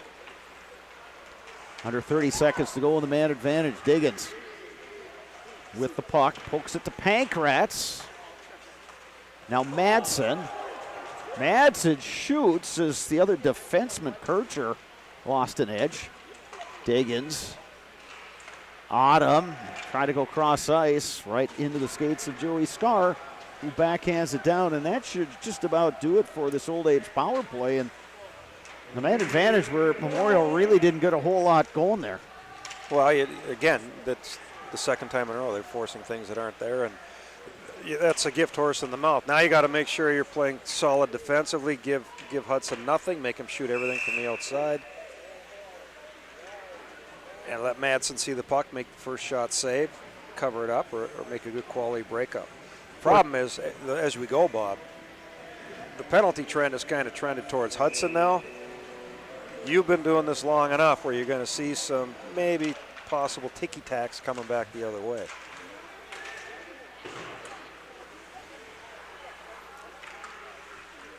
Abe's in their own end. Madsen pushes the puck free. Works it up the far boards to the near side. Hahnemann going after it for Memorial.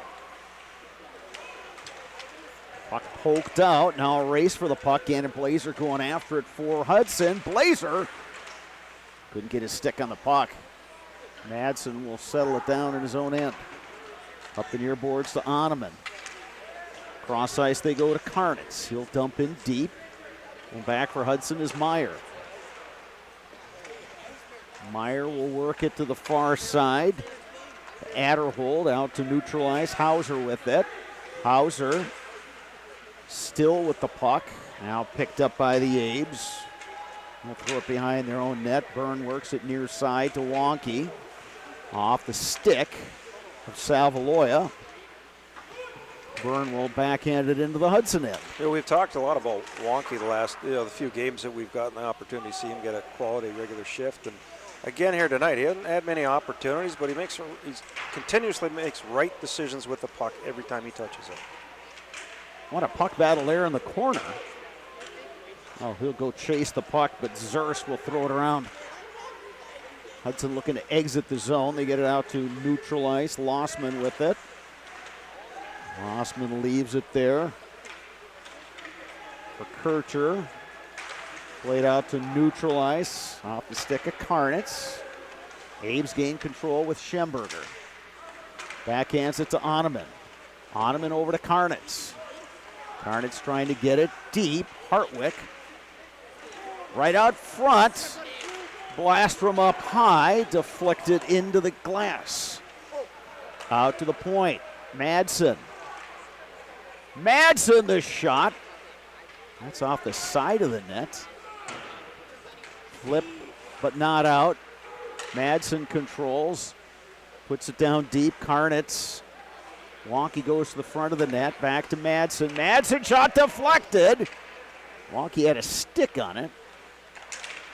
Now the Raiders able to get it to neutralize. They play it to an open wing. Karnitz going after it for the Old Abes. Picked up now by Schemberger. Nice pass to Hahnemann. Hahnemann trying to go wide. Hudson defender lost his stick. Byrne on the pinch. Picked up by the Raiders. Tucker Lossman for the Abes. Over to Dylan Byrne. To neutralize an Autumn. Byrne gets it back. Gains the red line. Puts it into the Hudson end. Raiders flip it out near side. Nifty pass. Here's Nash Attaway. Got it to Griffin Swarbrick, who went in hard to the end boards. Abes get it out to neutral ice. Bob, this kind of has a feel like defensive hockey here is a must. You can't give up an odd man. It's just got the feeling Hudson's going to get that odd man rush here. The Abes are going to get a little bit lazy in the neutral zone, and they're going to get a scoring chance out of this. It was offside. Abes pick up the puck. Pankratz. Cross ice. Diggins. Diggins with the dangle. Wanted to give it back, but there was no wing on the near side. Mac's got to look to shoot on that. There's a couple times he's passed it up. Here's Ross. Trying to go through traffic. Sticked away. Madsen has it. Played up the near boards.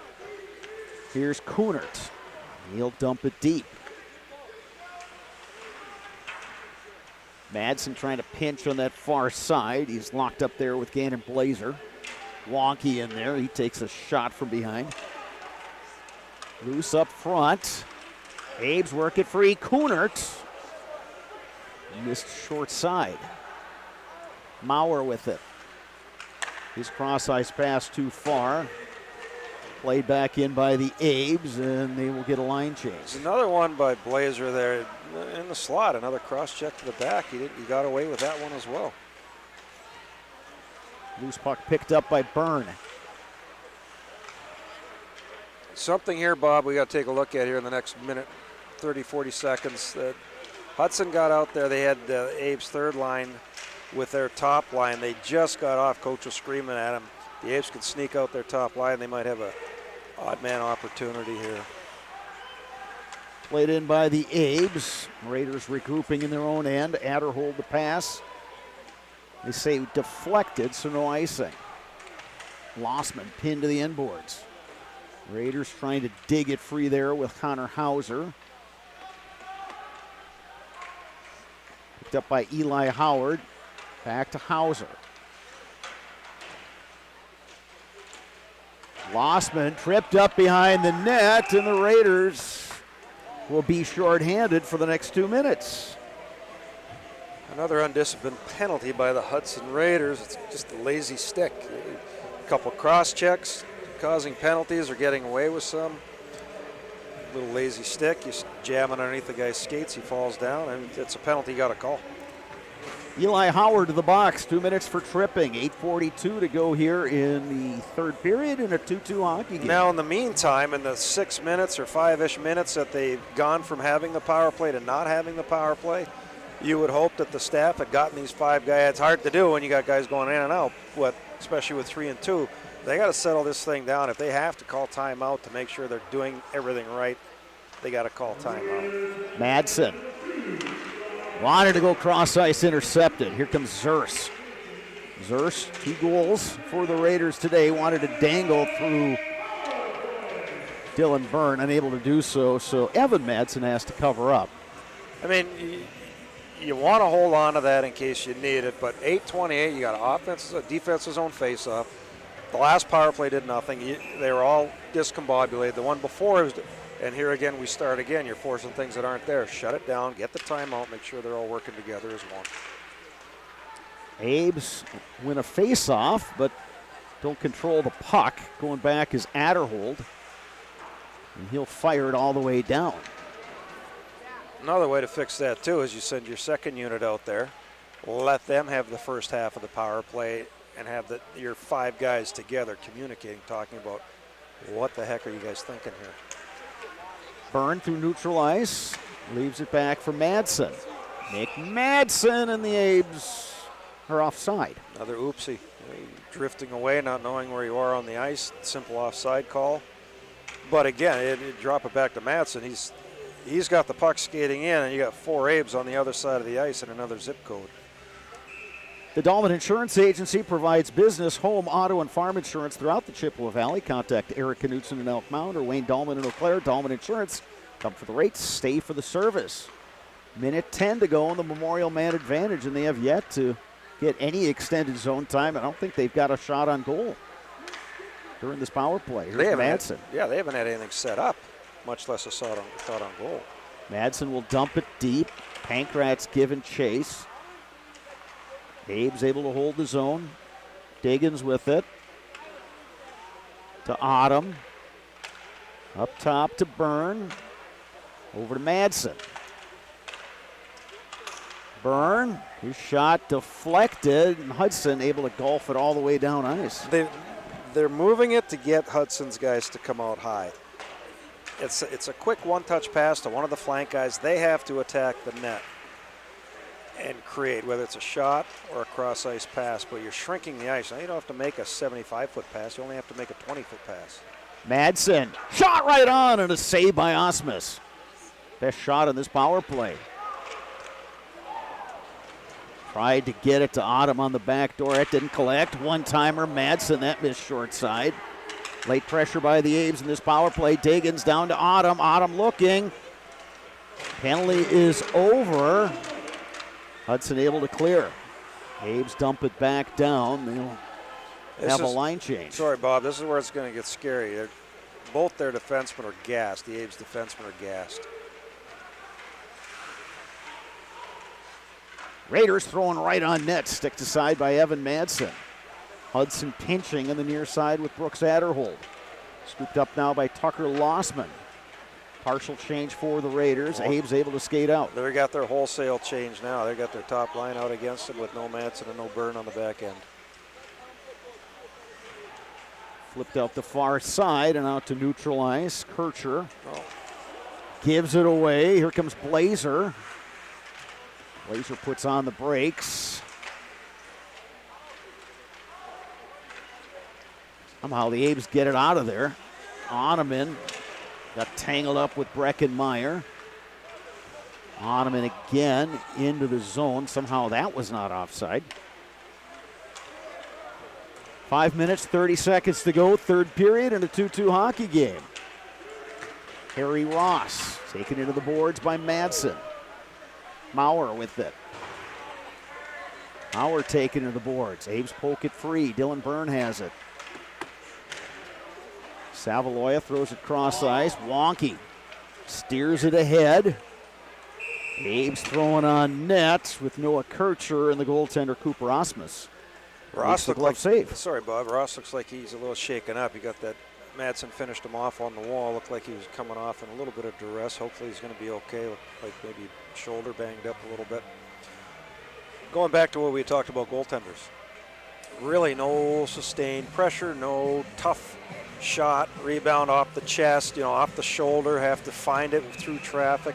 That hasn't happened. 5 minutes left. One team can get a couple, 2-3 shots with rebound chances. Byrne up top, trying to pick that corner. You got another Abe dumped on ice. That was wonky, and Hudson delivering another big check. Raiders pick up the puck. Hauser trying to stick handle his way through traffic. Wonky lost his stick, has to pick it up. Abes get it to Savaloya. He gains the red line, dumps in. Line change for the Abes. Noah Kircher was doubled over for the Abes as he skated to the bench. Yeah, he went to give a big hit and got popped on the back. Diggins dangling and takes a pop from Hartwick. Raiders with Hauser along the near boards. He's hemmed in there. Hudson picks up the puck. They get it to Everett Hayter, who dumps in deep. Dylan Byrne back there for the Abes. Clears it over to Kircher. Far side now, Diggins. Flips the puck ahead. Here's Pankratz. Good stick there by the Raiders to interrupt that. Hudson able to control with Hayter. He gets it ahead to Fisher. Fisher trying to get to the forehand. It's poke checked off his stick. Both teams, Bob, it's happened 2 or 3 times now. The offensive guys are attacking the blue line, but everybody's cutting to the middle. Problem is, that's where the defensive guys are. Take it wide, wait for your friends to come help. Puck poked free, now picked up by Oneman. He skates in, 2-on-3. Oneman loses an edge. Here come the Raiders. Over to Ross. Ross throws it out front, wanted to get it to Meyer. Knocked away by the Abes. Raiders have to regroup, touch up. Byrne will backhand it ahead, try to get it to Oneman. And it goes all the way down. We got an icing on the old Abes with 3:05 to go here. Third period, we're all tied 2 apiece. Which, and Hudson just came down, did the same thing. He had a 4-on-2, threw it across. The guy tried to cut to the middle, he got shut down. Abes come back, do the same thing, leads to the 4-on-2. Take the puck wide. 1, you're not providing a turnover in the high slot. 2, you're taking it wide. You're allowing for teammates to be coming off on the change to get to the net. You throw it at the net.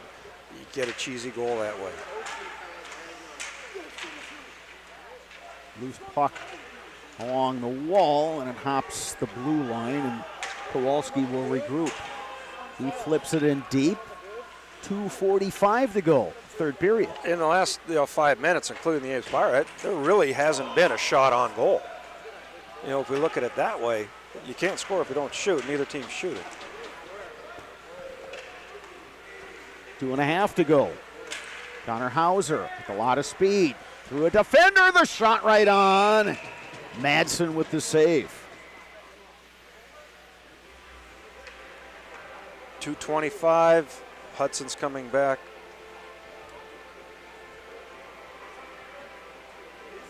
With a mix. We'll have Joey Scar taking the face-off. Scar, Hempel, and Fisher. This isn't a line that's been together too much. And we got Meyer and Adderhold on defense. Abs are coming back with the autumn line. Face-off won by the Raiders, and they'll play it into the corner. Byrne battling for it. Autumn back there as well for the Abes. Hudson trying to center. Abes get it out of the zone. Adderhold works it to Meyer. Up the near boards. Flipped into the zone. Byrne able to dig it free, but not out. Adderhold holds the zone. Back to Byrne. Battling in the corner with Joey Scar. Abes poke it free. Nolan Autumn with the puck. Near side. Pankratz. That would have been offside, and it's a turnover. Here come the Raiders, but a good back check there by Pankratz. Kind of some loosey-goosey play here, Mike. Loosey-goosey, yeah. You got to protect the puck. There's another one. Flipped in from up high. Caden Hemphill and the goaltender Madsen, I think they had a really good look at that one. Deflected in by the Abes, and they got some tired skaters coming off the ice. Again, I keep saying it, stay on the defensive side of the puck, move the puck, gain the zone. Ottoman here, he's got to go wide, drive wide, keep going wide. Waterman, check that Ottoman, I should say. Puck comes back to the Abes end. Down to 45 seconds left. Byrne plays it over to Madsen. Back to Byrne. Up to the far side, Karnitz wanting to get it deep. Byrne pokes it free. Karnitz has it. Karnitz. It's got to go deep. Back up top to Byrne. To Karnitz. The shot. Big rebound. Pankratz golfed at it. And the goaltender, Osmus, steered it out. Madsen with time. Shoots. Save Osmus. Madsen throws it out front. Final seconds of this one. Here come the Raiders. Mike Maurer. Maurer, the shot. That didn't get through. And we are headed to overtime. Oofta. Oofta. I was just going to make the comment to you. I didn't want to cut you off. I've done it too many times tonight. You're hoping for maybe a Madsen Byrne line rush, but neither one. I don't think they didn't have gas in their tank to try and make a rush. Though Byrne did a great, got it, chipped it to Karnitz, did a quick give and go. Carney threw it at the net. No one, clock was ticking. Great shot, huge rebound. Pankratz was sitting on the face-off dot on the other side of the ice and actually got the rebound chance.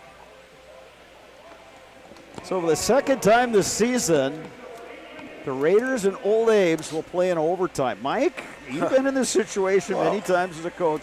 What are you telling your guys right now? I'm going to say the same thing I've been saying for the last 30 minutes. Number one, get the puck, find the open guy. The open guy has to take the zone. If we can get it past the blue line, now we get it past the red line.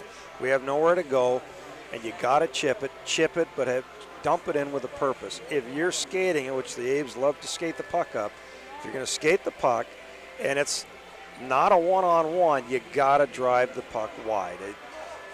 If you cut to the middle, you're going to get hit. You're going to turn the puck over. It's just simple math. 1-on-3, you're going to get beat. You drive wide, keep your feet moving. If you have to skate around the net, so be it, but it allows your second guy, possibly your third guy, to drift through to help you on the offensive end. Now you can come around, whether you throw it at the net or you go low to high, go cross ice and get shots. Either way, you still have control of the puck. If you cut to the middle, you're 10 feet inside the blue line. If you turn it over, you're going to give up an odd man rush. In terms of momentum, do you see any team that's got a little bit more of an edge, playing with a little bit more of a jump? Yeah, there was that feeling, 5 minutes left, where Hudson was the turnovers inside the blue line. They were getting chances to come out on open ice, but then they'd make the pass and they'd cut to the middle and do the same thing. So the bottom line, I don't know the shots for that period, but I can't imagine there were more than 3 or 4 shots. I know there wasn't much. Yeah, you're right. Yeah, there wasn't a whole lot there. So I mean, minimal scoring chances. There hasn't, like we talked, there really hasn't been a shift where there's been a shot. Now, again, high shoulder, low pad, shot, rebound, scramble in front, hit the point, get it to the net with traffic. That hasn't been there for either side tonight.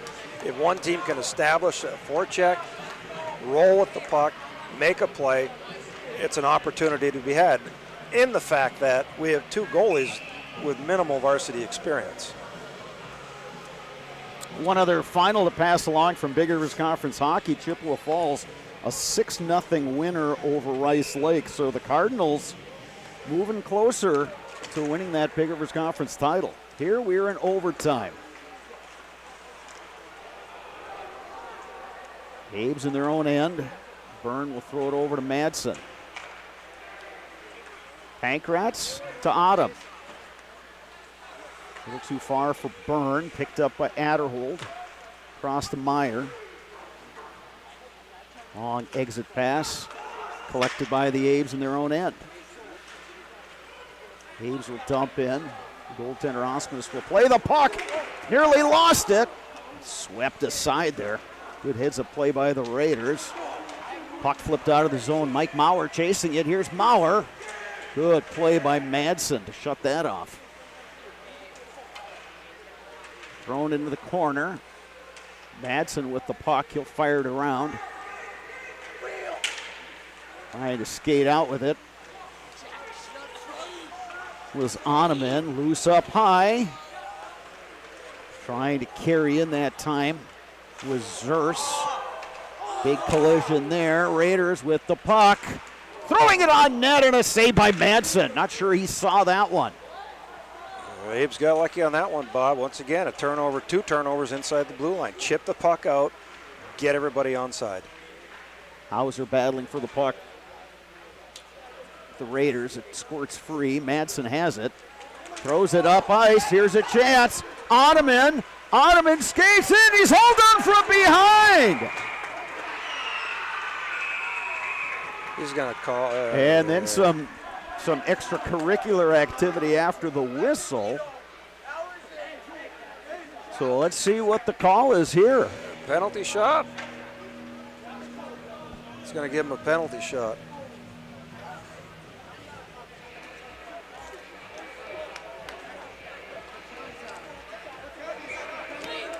Yep. 6:22 to go in the overtime. The Abes will have a penalty shot. Blake Oneman to take it for the old Abes. Cooper Osmus, the goaltender for Hudson. The old days, they called it the most exciting play in hockey, the penalty shot. Now with all the NHL and the junior teams, the college team, and everybody's doing the shootouts, I don't know if that's the case, but I'm going to say for this season, Mike, pretty exciting. This is pretty exciting. Bottom line here, and I did guys that have played for me forever, they shake their head. Jeffy Dahl was one of the worst breakaway guys on the planet. He had 1 million goals, but scoring goal and breakaway, if you're going to deke, it's a 3-step process. And there's guys, school thought, oh, late in the game, whatever, now you're in overtime, the ice is going to be crappy, so you don't want to try and just shoot it, right? I disagree. But deking is the 3-step process, Bob. You got to get him moving, you got to get him down, get him moving to come back the other way. If you're going to shoot it, read where he is coming out. Can you get over his shoulder? Can you get a cut? Here's Oneman. To backhander, save by Cooper Osmus. That's why it's hard. It's extremely hard. If you go with a 2-step process, you go at him and you try and beat him to the post. They're watching the puck, so as soon as you make that move, they're going to move with you, and that makes it tough. Blake probably should have shot that one. He didn't come out very far. So we remain 2 apiece. With 6:22 to go in the first overtime. There were games this fall, Bob, not kidding you. As bad as our power play was going, the ref would come over and no. Decline. Can we decline? No. Can he give us a penalty shot? No. Caves win the face-off. Byrne will dump it in. Diggins to Autumn. Autumn Now behind the net. Pankratz tries the backhand pass. Abe's got in a little too deep. Raiders chip it out of the zone. Madsen will steer it to Diggins, and he flips it in. Raiders able to clear.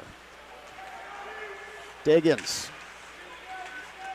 Oh, that's a knee. He's tripped up there by Gannon Blazer, and they play on. No, that's a bad one. That's probably the worst one of the night. Stuck his knee right out, blatant. Raiders gain the zone with Ross. Centered out front. Abe's there first. He backhanded out of the zone. Meyer will fire it into the netting. So we get a stoppage with 5:24 left.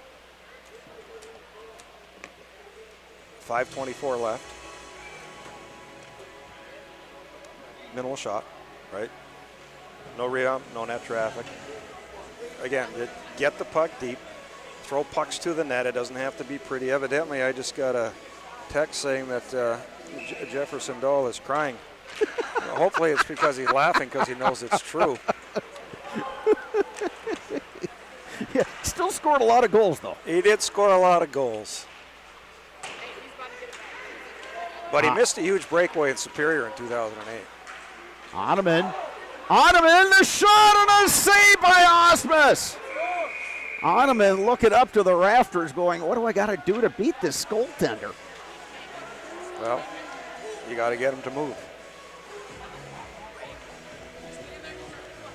5:03 left in the first overtime. And it's not like the Abes haven't done it. They've had a lot of games this year where they've thrown pucks from the dots, high chest, off the shoulders, off the pads, where guys are going to the net. Sticks are on the ice, and they've knocked in some of those shot rebound goals. But for whatever reason tonight, they're not shooting it. They're not making the plays. And this goaltender who hasn't had a lot of experience has made some big stops. Second line out there for the Raiders. Abes keep the first line out there. Madsen will backhand it deep. Pankratz behind the net. Thrown into the corner. Autumn wrapped up there by Zers. Puck poked free. Pankratz has it from a sharp angle, deflected into the netting. 4:38 left. So they've carried the play here in overtime. They're playing in the offensive zone. They're not getting much out of it, but the good news is they're 180 feet away from playing in their own end. Don't chase your mistakes. If you make a bad pass or you fumble with the puck, don't go pressure it. Back off, get back on defense, and try and play even up. Raiders get the first line out there. Abes keep their first line out. Autumn on the draw against Harry Ross. Ross wins that one. Raiders working around behind the net. They try a long stretch pass that goes all the way down. So it's icing on the Raiders. Another face-off back in their end. Offensive zone face-off. Autumn's done a good job. He's won the majority of a face-off tonight, or at least he's gone 50-50 on these, and he's gotten some help. This is their dangerous line for the Raiders. They've had some chances. They've also taken some penalties, so you can get any sustained pressure down below the hash marks. Maybe you get a power play out of Abes this. win the draw up top. Byrne has it. Steers it into the corner. Diggins behind the net. Pokes it free. Here's Pankratz. Pankratz back to Diggins. Autumn will play it down low. Pankratz sweeps it to Diggins. Diggins still with the puck. Autumn back to Byrne, and they flip it into the corner. Pankratz pokes it to Autumn. Autumn throws it into the corner. Nobody there but the Raiders. Oh. It deflects right on net. Diggins with the poke check. Works it free, throws it up high. Intercepted by the Raiders. Now they come out. Past the far side. Blazer bumped off the play by Byrne. Blazer then goes hard into the end boards. He's slow to get up. And the officials say nobody touched that clearing attempt, so we get a stoppage with 3:24 left in overtime. Couple things to unpack on that. Hudson's defenseman Meyer, I don't know if he saw that Pankratz was there, but a little lazy on the puck, and Gabe just took a swipe at it and actually ricocheted, and it hit Hudson's goaltender in the shoulder. It could have gone in, and down here, Blazer made a play, got tripped up, and nothing happened out of it. Schemberger winning a key draw against Truman Zers. Now a battle for the puck along the half wall, poked free by the A's. And they're able to clear the zone. Going back is Kowalski for the Raiders. Kowalski will dump it deep. Madsen pokes it ahead to Oneman. Picked up now by Karnitz to Blake Oneman. Oneman trying to get wide. Hemmed in there along the boards. Oneman still with it. Tried to throw it out front. Had Schemberger there. Karnitz able to hold the zone. Intercepted by the Raiders. Nearly intercepted by Oneman. Hudson skates out with Eli Howard. Howard trying to get to the forehand. Hemmed in there by Trevor Kircher. Pulled free by the Abes. Dylan Byrne finds Oneman. Cross ice pass, Karnitz. Karnitz flips it deep. Partial line change for the Abes. Puck picked up by the Raiders. They get it back to the Abes blue line where Dylan Byrne picks it up. Over to Lossman.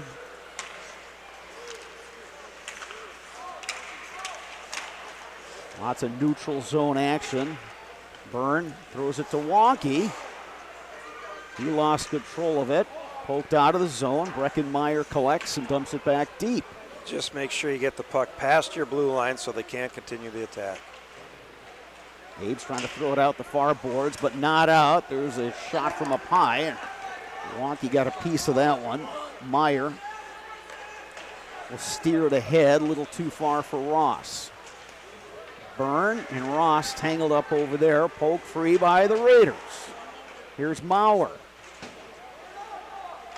Maurer out to the point. Adderhold will play it down into the corner. Poke free. Byrne will throw it out. Pankratz now. They come to the near side. Got some tired old Abes out there. They'll play it in deep with just over a minute to go. Pankratz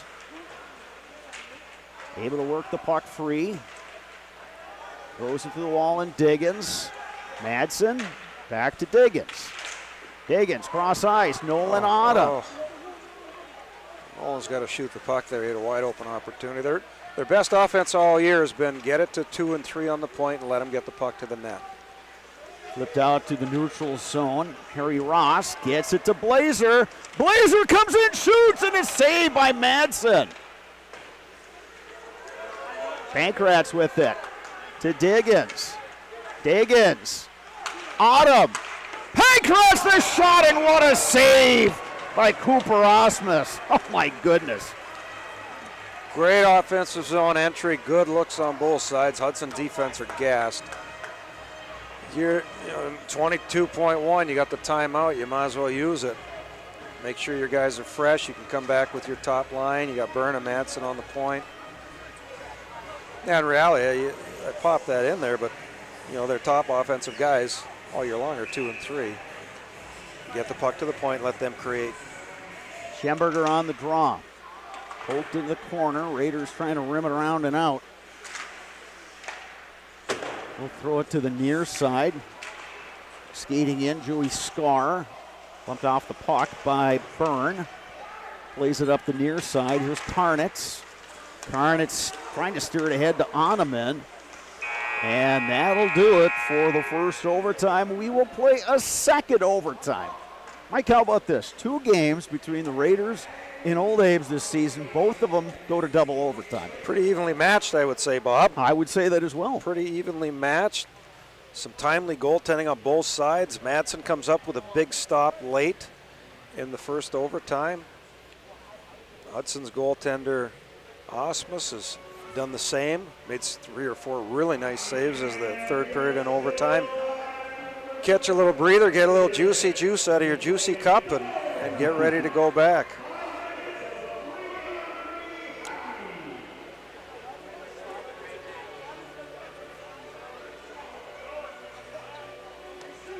3-on-3 hockey coming up. Mike, this is new in high school hockey here in Wisconsin from when you coached here, but what is the strategy here now for the, do you go for the A's, do you go 2 defensemen and a forward? No, I think you have the ability out of having your 2 all-world defensemen to get out there. I think their depth is up front, though, so I foresee Memorial going with 2 forwards and 1 defenseman, and then come back with 2 forwards and 1 defenseman, knowing that 3-on-3, it's not going to be you're not going to be hemmed in. You're not going to have to run around. It's going to be more of a flow, try and find the open guy opportunity. I don't know if I'm a big fan. I'm not talking about the high school, but I've seen it in juniors. I've seen it in college. I've seen it in the NHL, and I don't know if I'm a fan of it, Bob. But I mean, to me, it's better than a shootout to decide a game, no question. But I don't know. I think maybe you go 4-on-4 for you could shorten the time. Maybe you go 5-on-5 for 8 minutes because that's been the standard. Well, you could do it for 5 minutes, go 4-on-4 for the last 3, and then come back maybe with 3-on-3 because at some point the game does have to end. There's no question about that.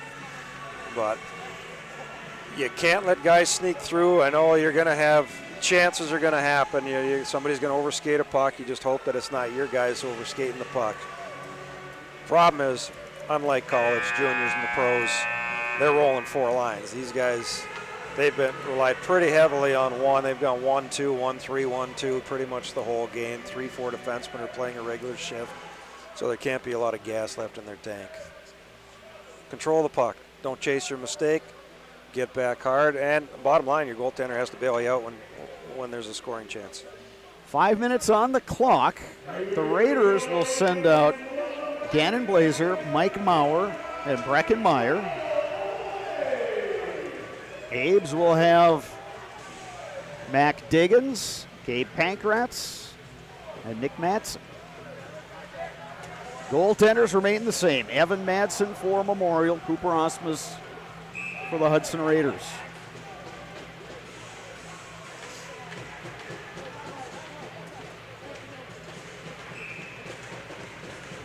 Pankratz on the draw with Maurer, won by the Raiders. Here's Meyer.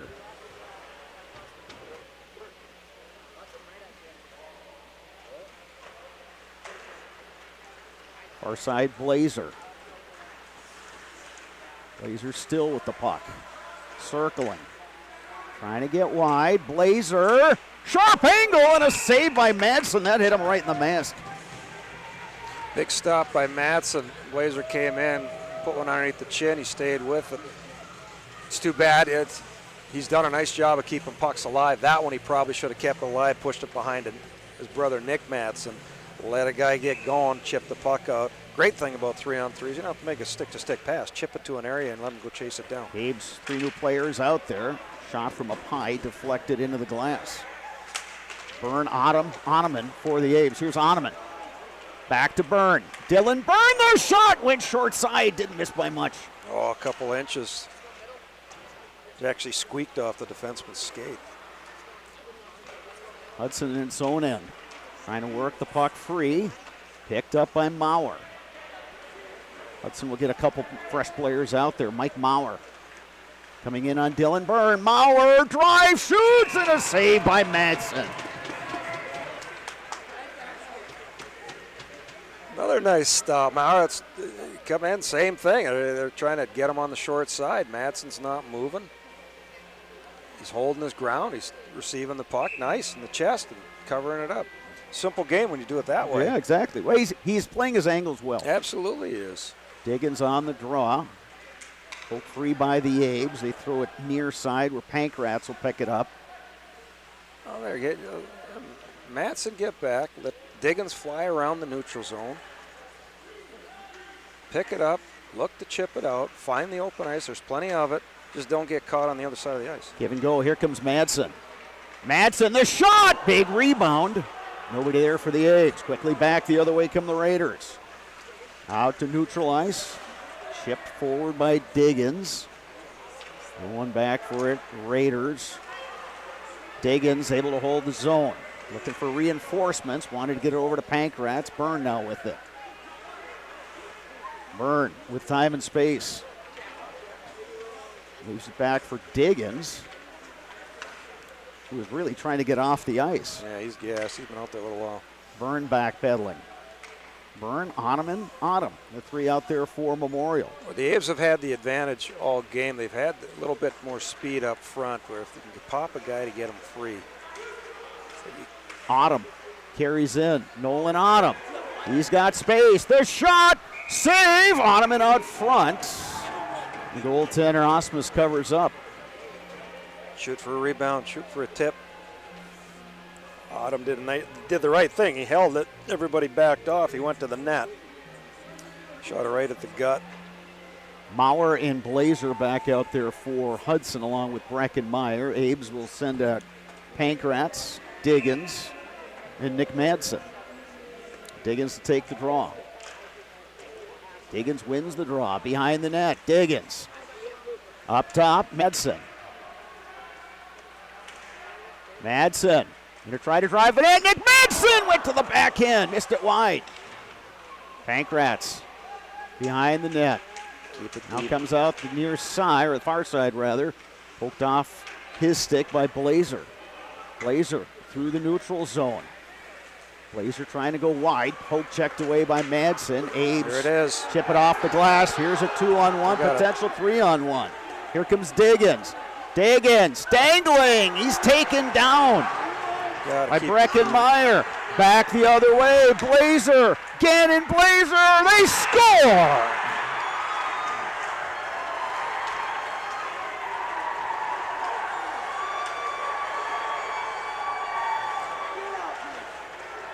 For the second time this season, Hudson wins in double overtime over Eau Claire Memorial. Fantastic game played by these two teams. But it's the Raiders getting the game winner, Gannon Blazer.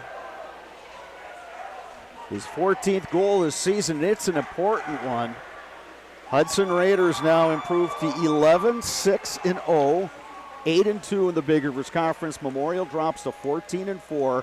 4-4 in the Big Rivers Conference. And probably what this does, Mike, is pretty much ensures that Hudson will be the second place team in the Big Rivers behind first place Chippewa. Memorial will drop to third. And who knows how this will impact the seedings coming up, but pretty good chance that Memorial will be seated behind Hudson. Yeah, the body of work is going to show that. They both play pretty much the same type of schedule. Strength of schedule will be fairly even, and they have the two big wins, obviously, over the Apes. So you're looking going forward. I mean, if everything holds par as is, you're looking down the road. You got Stevens Point going to be a 1, Chippewa at 2, probably Hudson at 3, Abe's 4 or 5 in there. I don't know if anybody's going to bump up past them, but it was a good game, entertaining high school game. Both teams evenly matched. Hudson converted on their last chance. The Abe's didn't get their last chance to go in. Well, and you know, that's 3-on-3 hockey right there. Yeah. The Abe's had some outstanding chances down in that end. Guy goes down, and all of a sudden the puck is coming back the other way, and you got Blazer on a breakaway. Well, it comes back to what we've talked about all game. You take the puck. Well, I mean, it's hit, stop, and rewind and play. Take the puck wide.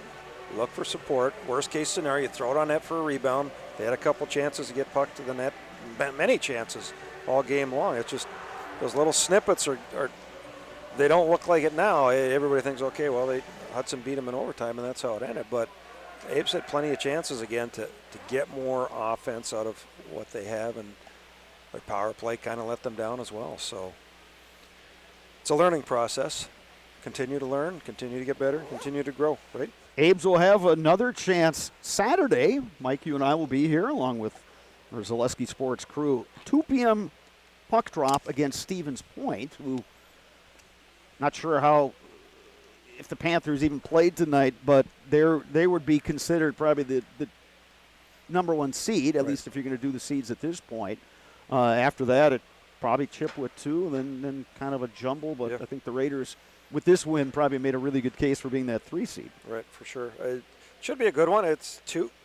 They played each other last year. They played each other the year before, Stevens Point and the Abe's, and they have some common opponents in Chippewa Falls and Wausau. But, you know, if you haven't seen them play, they haven't seen you play, it's kind of new and fresh. They don't really know each other's tendencies, so should be a good one on Saturday. All right, coming up next, The post-game show brought to you by Chippewa Valley Orthopedics and Sports Medicine. Rely on the experience of our sports medicine team when you experience any sports-related injury or issue. You can count on prompt, proper diagnosis and customized treatment plan to meet your goals. Their orthopedic surgeons and our athletic trainers serve your athlete in Eau Claire, Chippewa Falls, and western Wisconsin. That's coming up next. You've been watching high school hockey on Zaleski Sports. Hip impingement and hip labral tears are common causes of hip and groin pain and are often the result of repetitive use from crouching sports or trauma. Today, we are visiting Eau Claire, Wisconsin. Dr. Carlson, a partner with Chippewa Valley Orthopedics and Sports Medicine, is in the forefront of using a newer procedure called hip arthroscopy, which allows minimally invasive access to a joint and treatments to problems never addressed before. Using hip arthroscopy, Dr. Carlson is able to repair tissue without dislocating the hip and without replacing it. Hip arthroscopy is where a surgeon takes a camera on the end of a long wand, which we call a scope, and through a small poke hole incision in your skin, delivers that scope into a joint. In this particular case, we're talking about hip arthroscopy, where that scope would be put in the hip joint. The hip joint first has to be dislocated or the ball and socket pulled apart. When that's pulled apart, we can access the joint and look around and do the work we're talking about doing. Once inside the joint, through other portals, we call them, those poke holes that we use to access the joint, we can use other instruments, again on the end of a long wand, to perform the work inside the joint. Things like repairing the cartilage rim of the socket, called the labrum, fixing cartilage defects or problems on the head of the ball or the lining of the socket, repairing tissue around the hip, such as ligaments or capsule, repairing tendons that attach to the hip, or releasing them if need be, depending on the particular problem. Dr. Carlson's goal is to eliminate the segment of untreated patients or patients with delayed treatment who have curable hip pathology, educating potential patients and their providers that these symptoms are not things they need to live with, or that they are not from their back or groin pulls or early arthritis. Few orthopedic surgeons are operating on hips through a scope because it is a newer and technically difficult surgery. Therefore, certain diagnoses may be missed by physicians not familiar with these newer treatment options. Patients I see with hip joint pain that can be fixed and not just replaced can range from their mid-teens or younger teens to 50, 60 years old. In the past, patients who had labral tears in their hip were told that they may have some pre-arthritis or an early arthritic problem. They may be told that they were just prone to frequent groin pulls in the sport of their choice. And taking some time away from their sport, they may sometimes be able to return to the sport with just continued pain. And fortunately now, with our knowledge of the concept of labral tears and our ability to treat that problem, we can take people who are otherwise just waiting 20 years to undergo a hip replacement, or just feeling that they can't ever participate in that activity because they'll just keep getting groin pulls. We can take that person, we can make them better, we can fix their problem, we can bring them back to their sport, and allow them to continue to develop as an athlete or as a worker or whatever particular activity they're trying to do where that hip is affecting them. Chippewa Valley Orthopedics and Sports Medicine has been committed to the healthcare needs of patients in western Wisconsin for over 45 years. Their success and reputation as an outstanding orthopedic clinic can be attributed to the teamwork of their friendly, knowledgeable physicians and staff. Here at Chippewa Valley Orthopedics and Sports Medicine, we have 12 partners, orthopedics, neurosurgery, non-operative spine, and foot and ankle. We really pride ourselves in listening closely to the patients and hearing what they're saying, spending a lot of time engaging in the conversation of what is really bothering that person. After meeting with the patient, Dr. Carlson determined that his difficulties had all been related to painful hip impingement. It was incredibly important for me to meet with a doctor that understood sports and athletics and kind of just how I wanted to continue that lifestyle instead of just kind of shutting it down. So meeting with someone like Dr. Carlson was incredibly important to me because he understood how I still wanted to be active after a surgery and still wanted to maintain my daily lifestyle. While visiting with Dr. Carlson, we learned that he grew up skiing and continues to ski competitively across the country and also enjoys hunting, fishing, and hiking. He is passionate that his patients' goals are his goals. Whether it is getting them back to playing with their kids, working aggressively, or competing in sports, his patients are more active and enjoy their lives. When I see those people so happy with themselves, so happy with their decision to have this fixed or to go through this process, as scary as it sometimes is, if you don't know what's on the other side, it's so satisfying for me.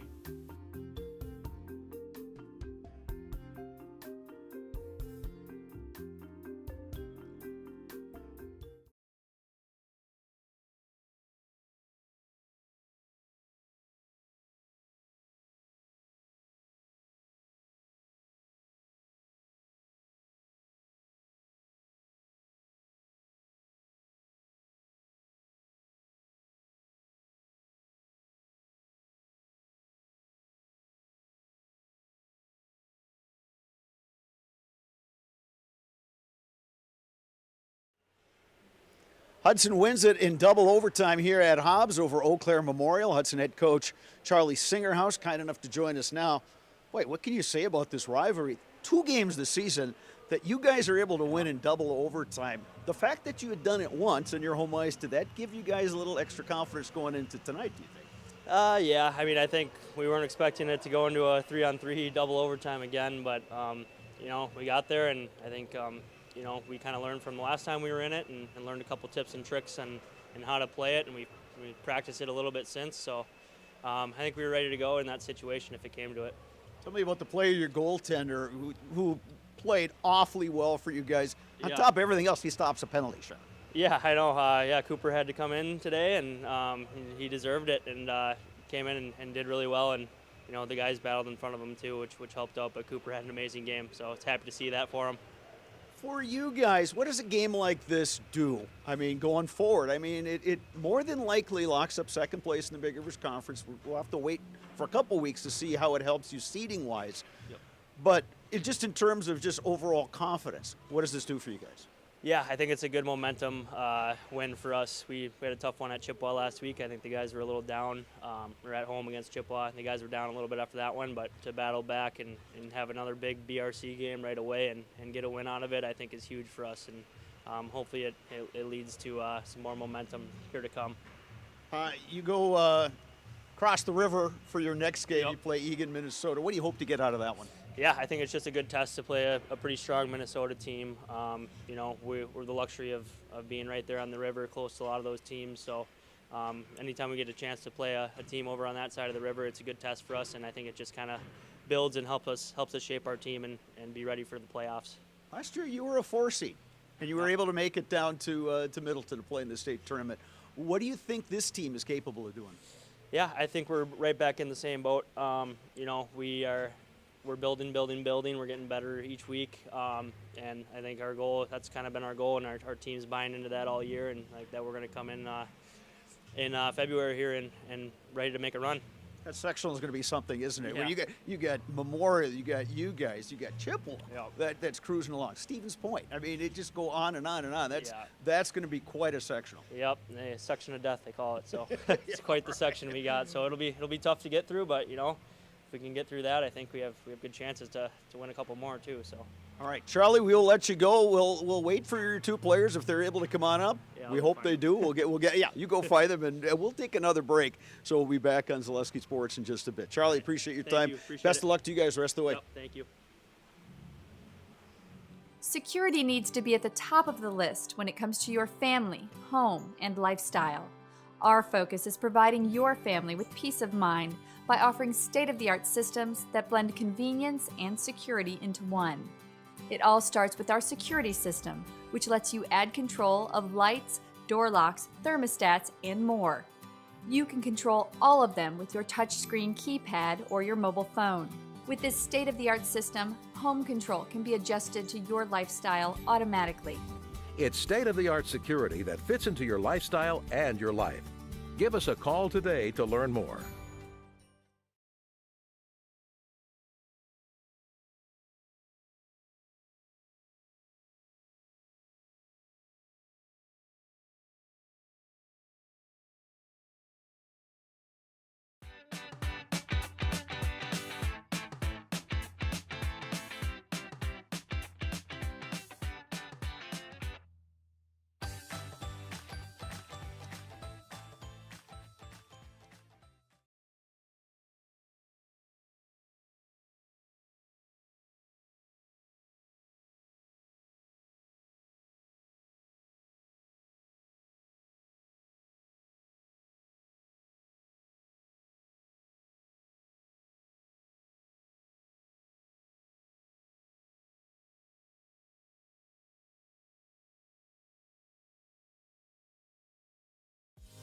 Culligan water delivers.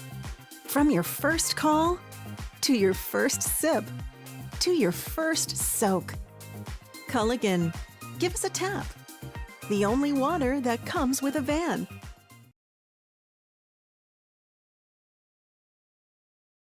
I know that I can handle schooling my children because RVA provides the tools that I need. The RVA has adjusted curriculum by placing children right where their learning is. That's the #1 goal, is to make sure that your children are learning, and so you don't move on if they haven't grasped the concept. You stop, pause, and you make sure that you grasp that before you move on. The RVA will work with your child's needs and will provide the support and the attention that your child not only needs but deserves.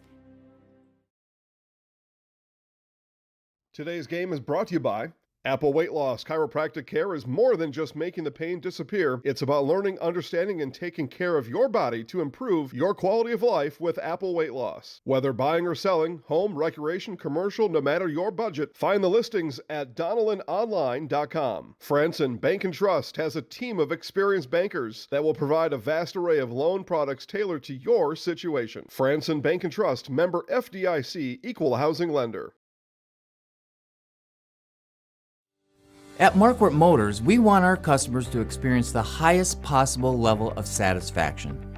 That's why we offer the largest selection of new and used vehicles at the lowest possible price. It's why we offer Saturday service, and we have our own body shop on site. I'm Dave Marquardt. I invite you to come experience the personal service we worked for 50 years to achieve and will continue to improve on for many years to come.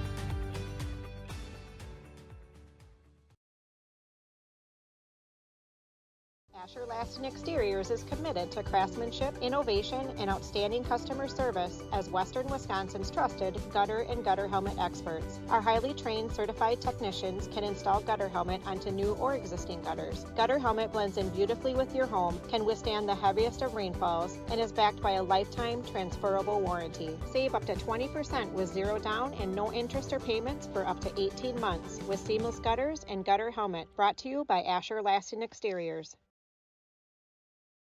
I think there are a lot of benefits to schooling our children from home. We get to spend a lot of time with them, and there are eureka moments like seeing them walk for the first time, or they figure something out and they're so excited about it. The RVA really does work with each family to individualize each child's education to help them really succeed. This is like the best thing in Wisconsin in terms of school. For us, the RVA was our first and best choice of schools to choose. We love the RVA. At Marquardt Motors, we want our customers to experience the highest possible level of satisfaction. That's why we offer the largest selection of new and used vehicles at the lowest possible price. It's why we offer Saturday service, and we have our own body shop on site. I'm Dave Marquardt. I invite you to come experience the personal service we've worked for 50 years to achieve and will continue to improve on for many years to come.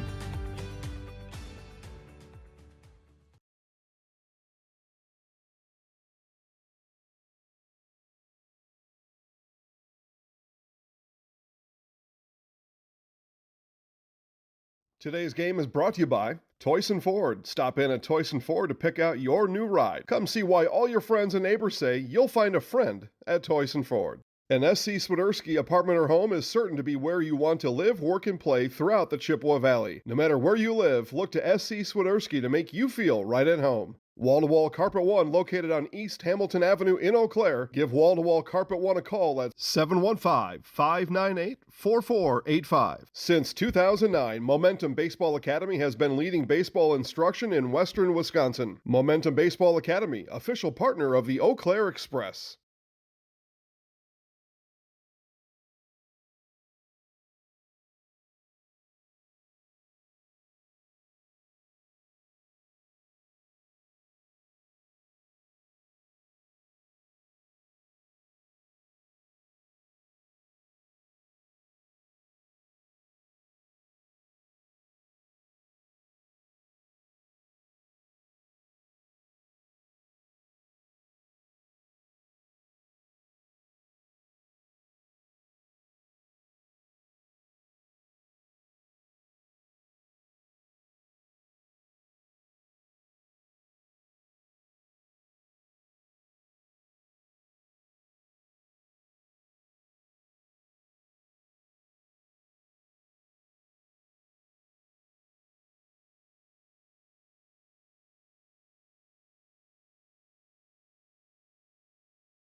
All right, we are back at Hobbs Ice Arena here with a couple of the Hudson Raiders, Cooper Osmus, Gannon Blazer. Cooper, let's start with you.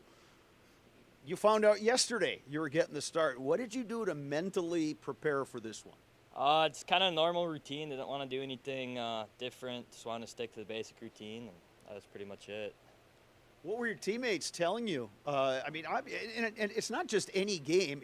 You're playing Memorial in their barn, a team that you went to double overtime in your place to beat. I mean, boy, this is as good as it gets in the Big Rivers. Yeah, they're pretty supporting. They're just telling me to keep my head up and just focus on the game. Late in that game, they get a penalty shot. Tell me what you're thinking. What are you preparing? What are you trying to focus on in that moment? I knew right away I had them beat. I just knew. I felt it.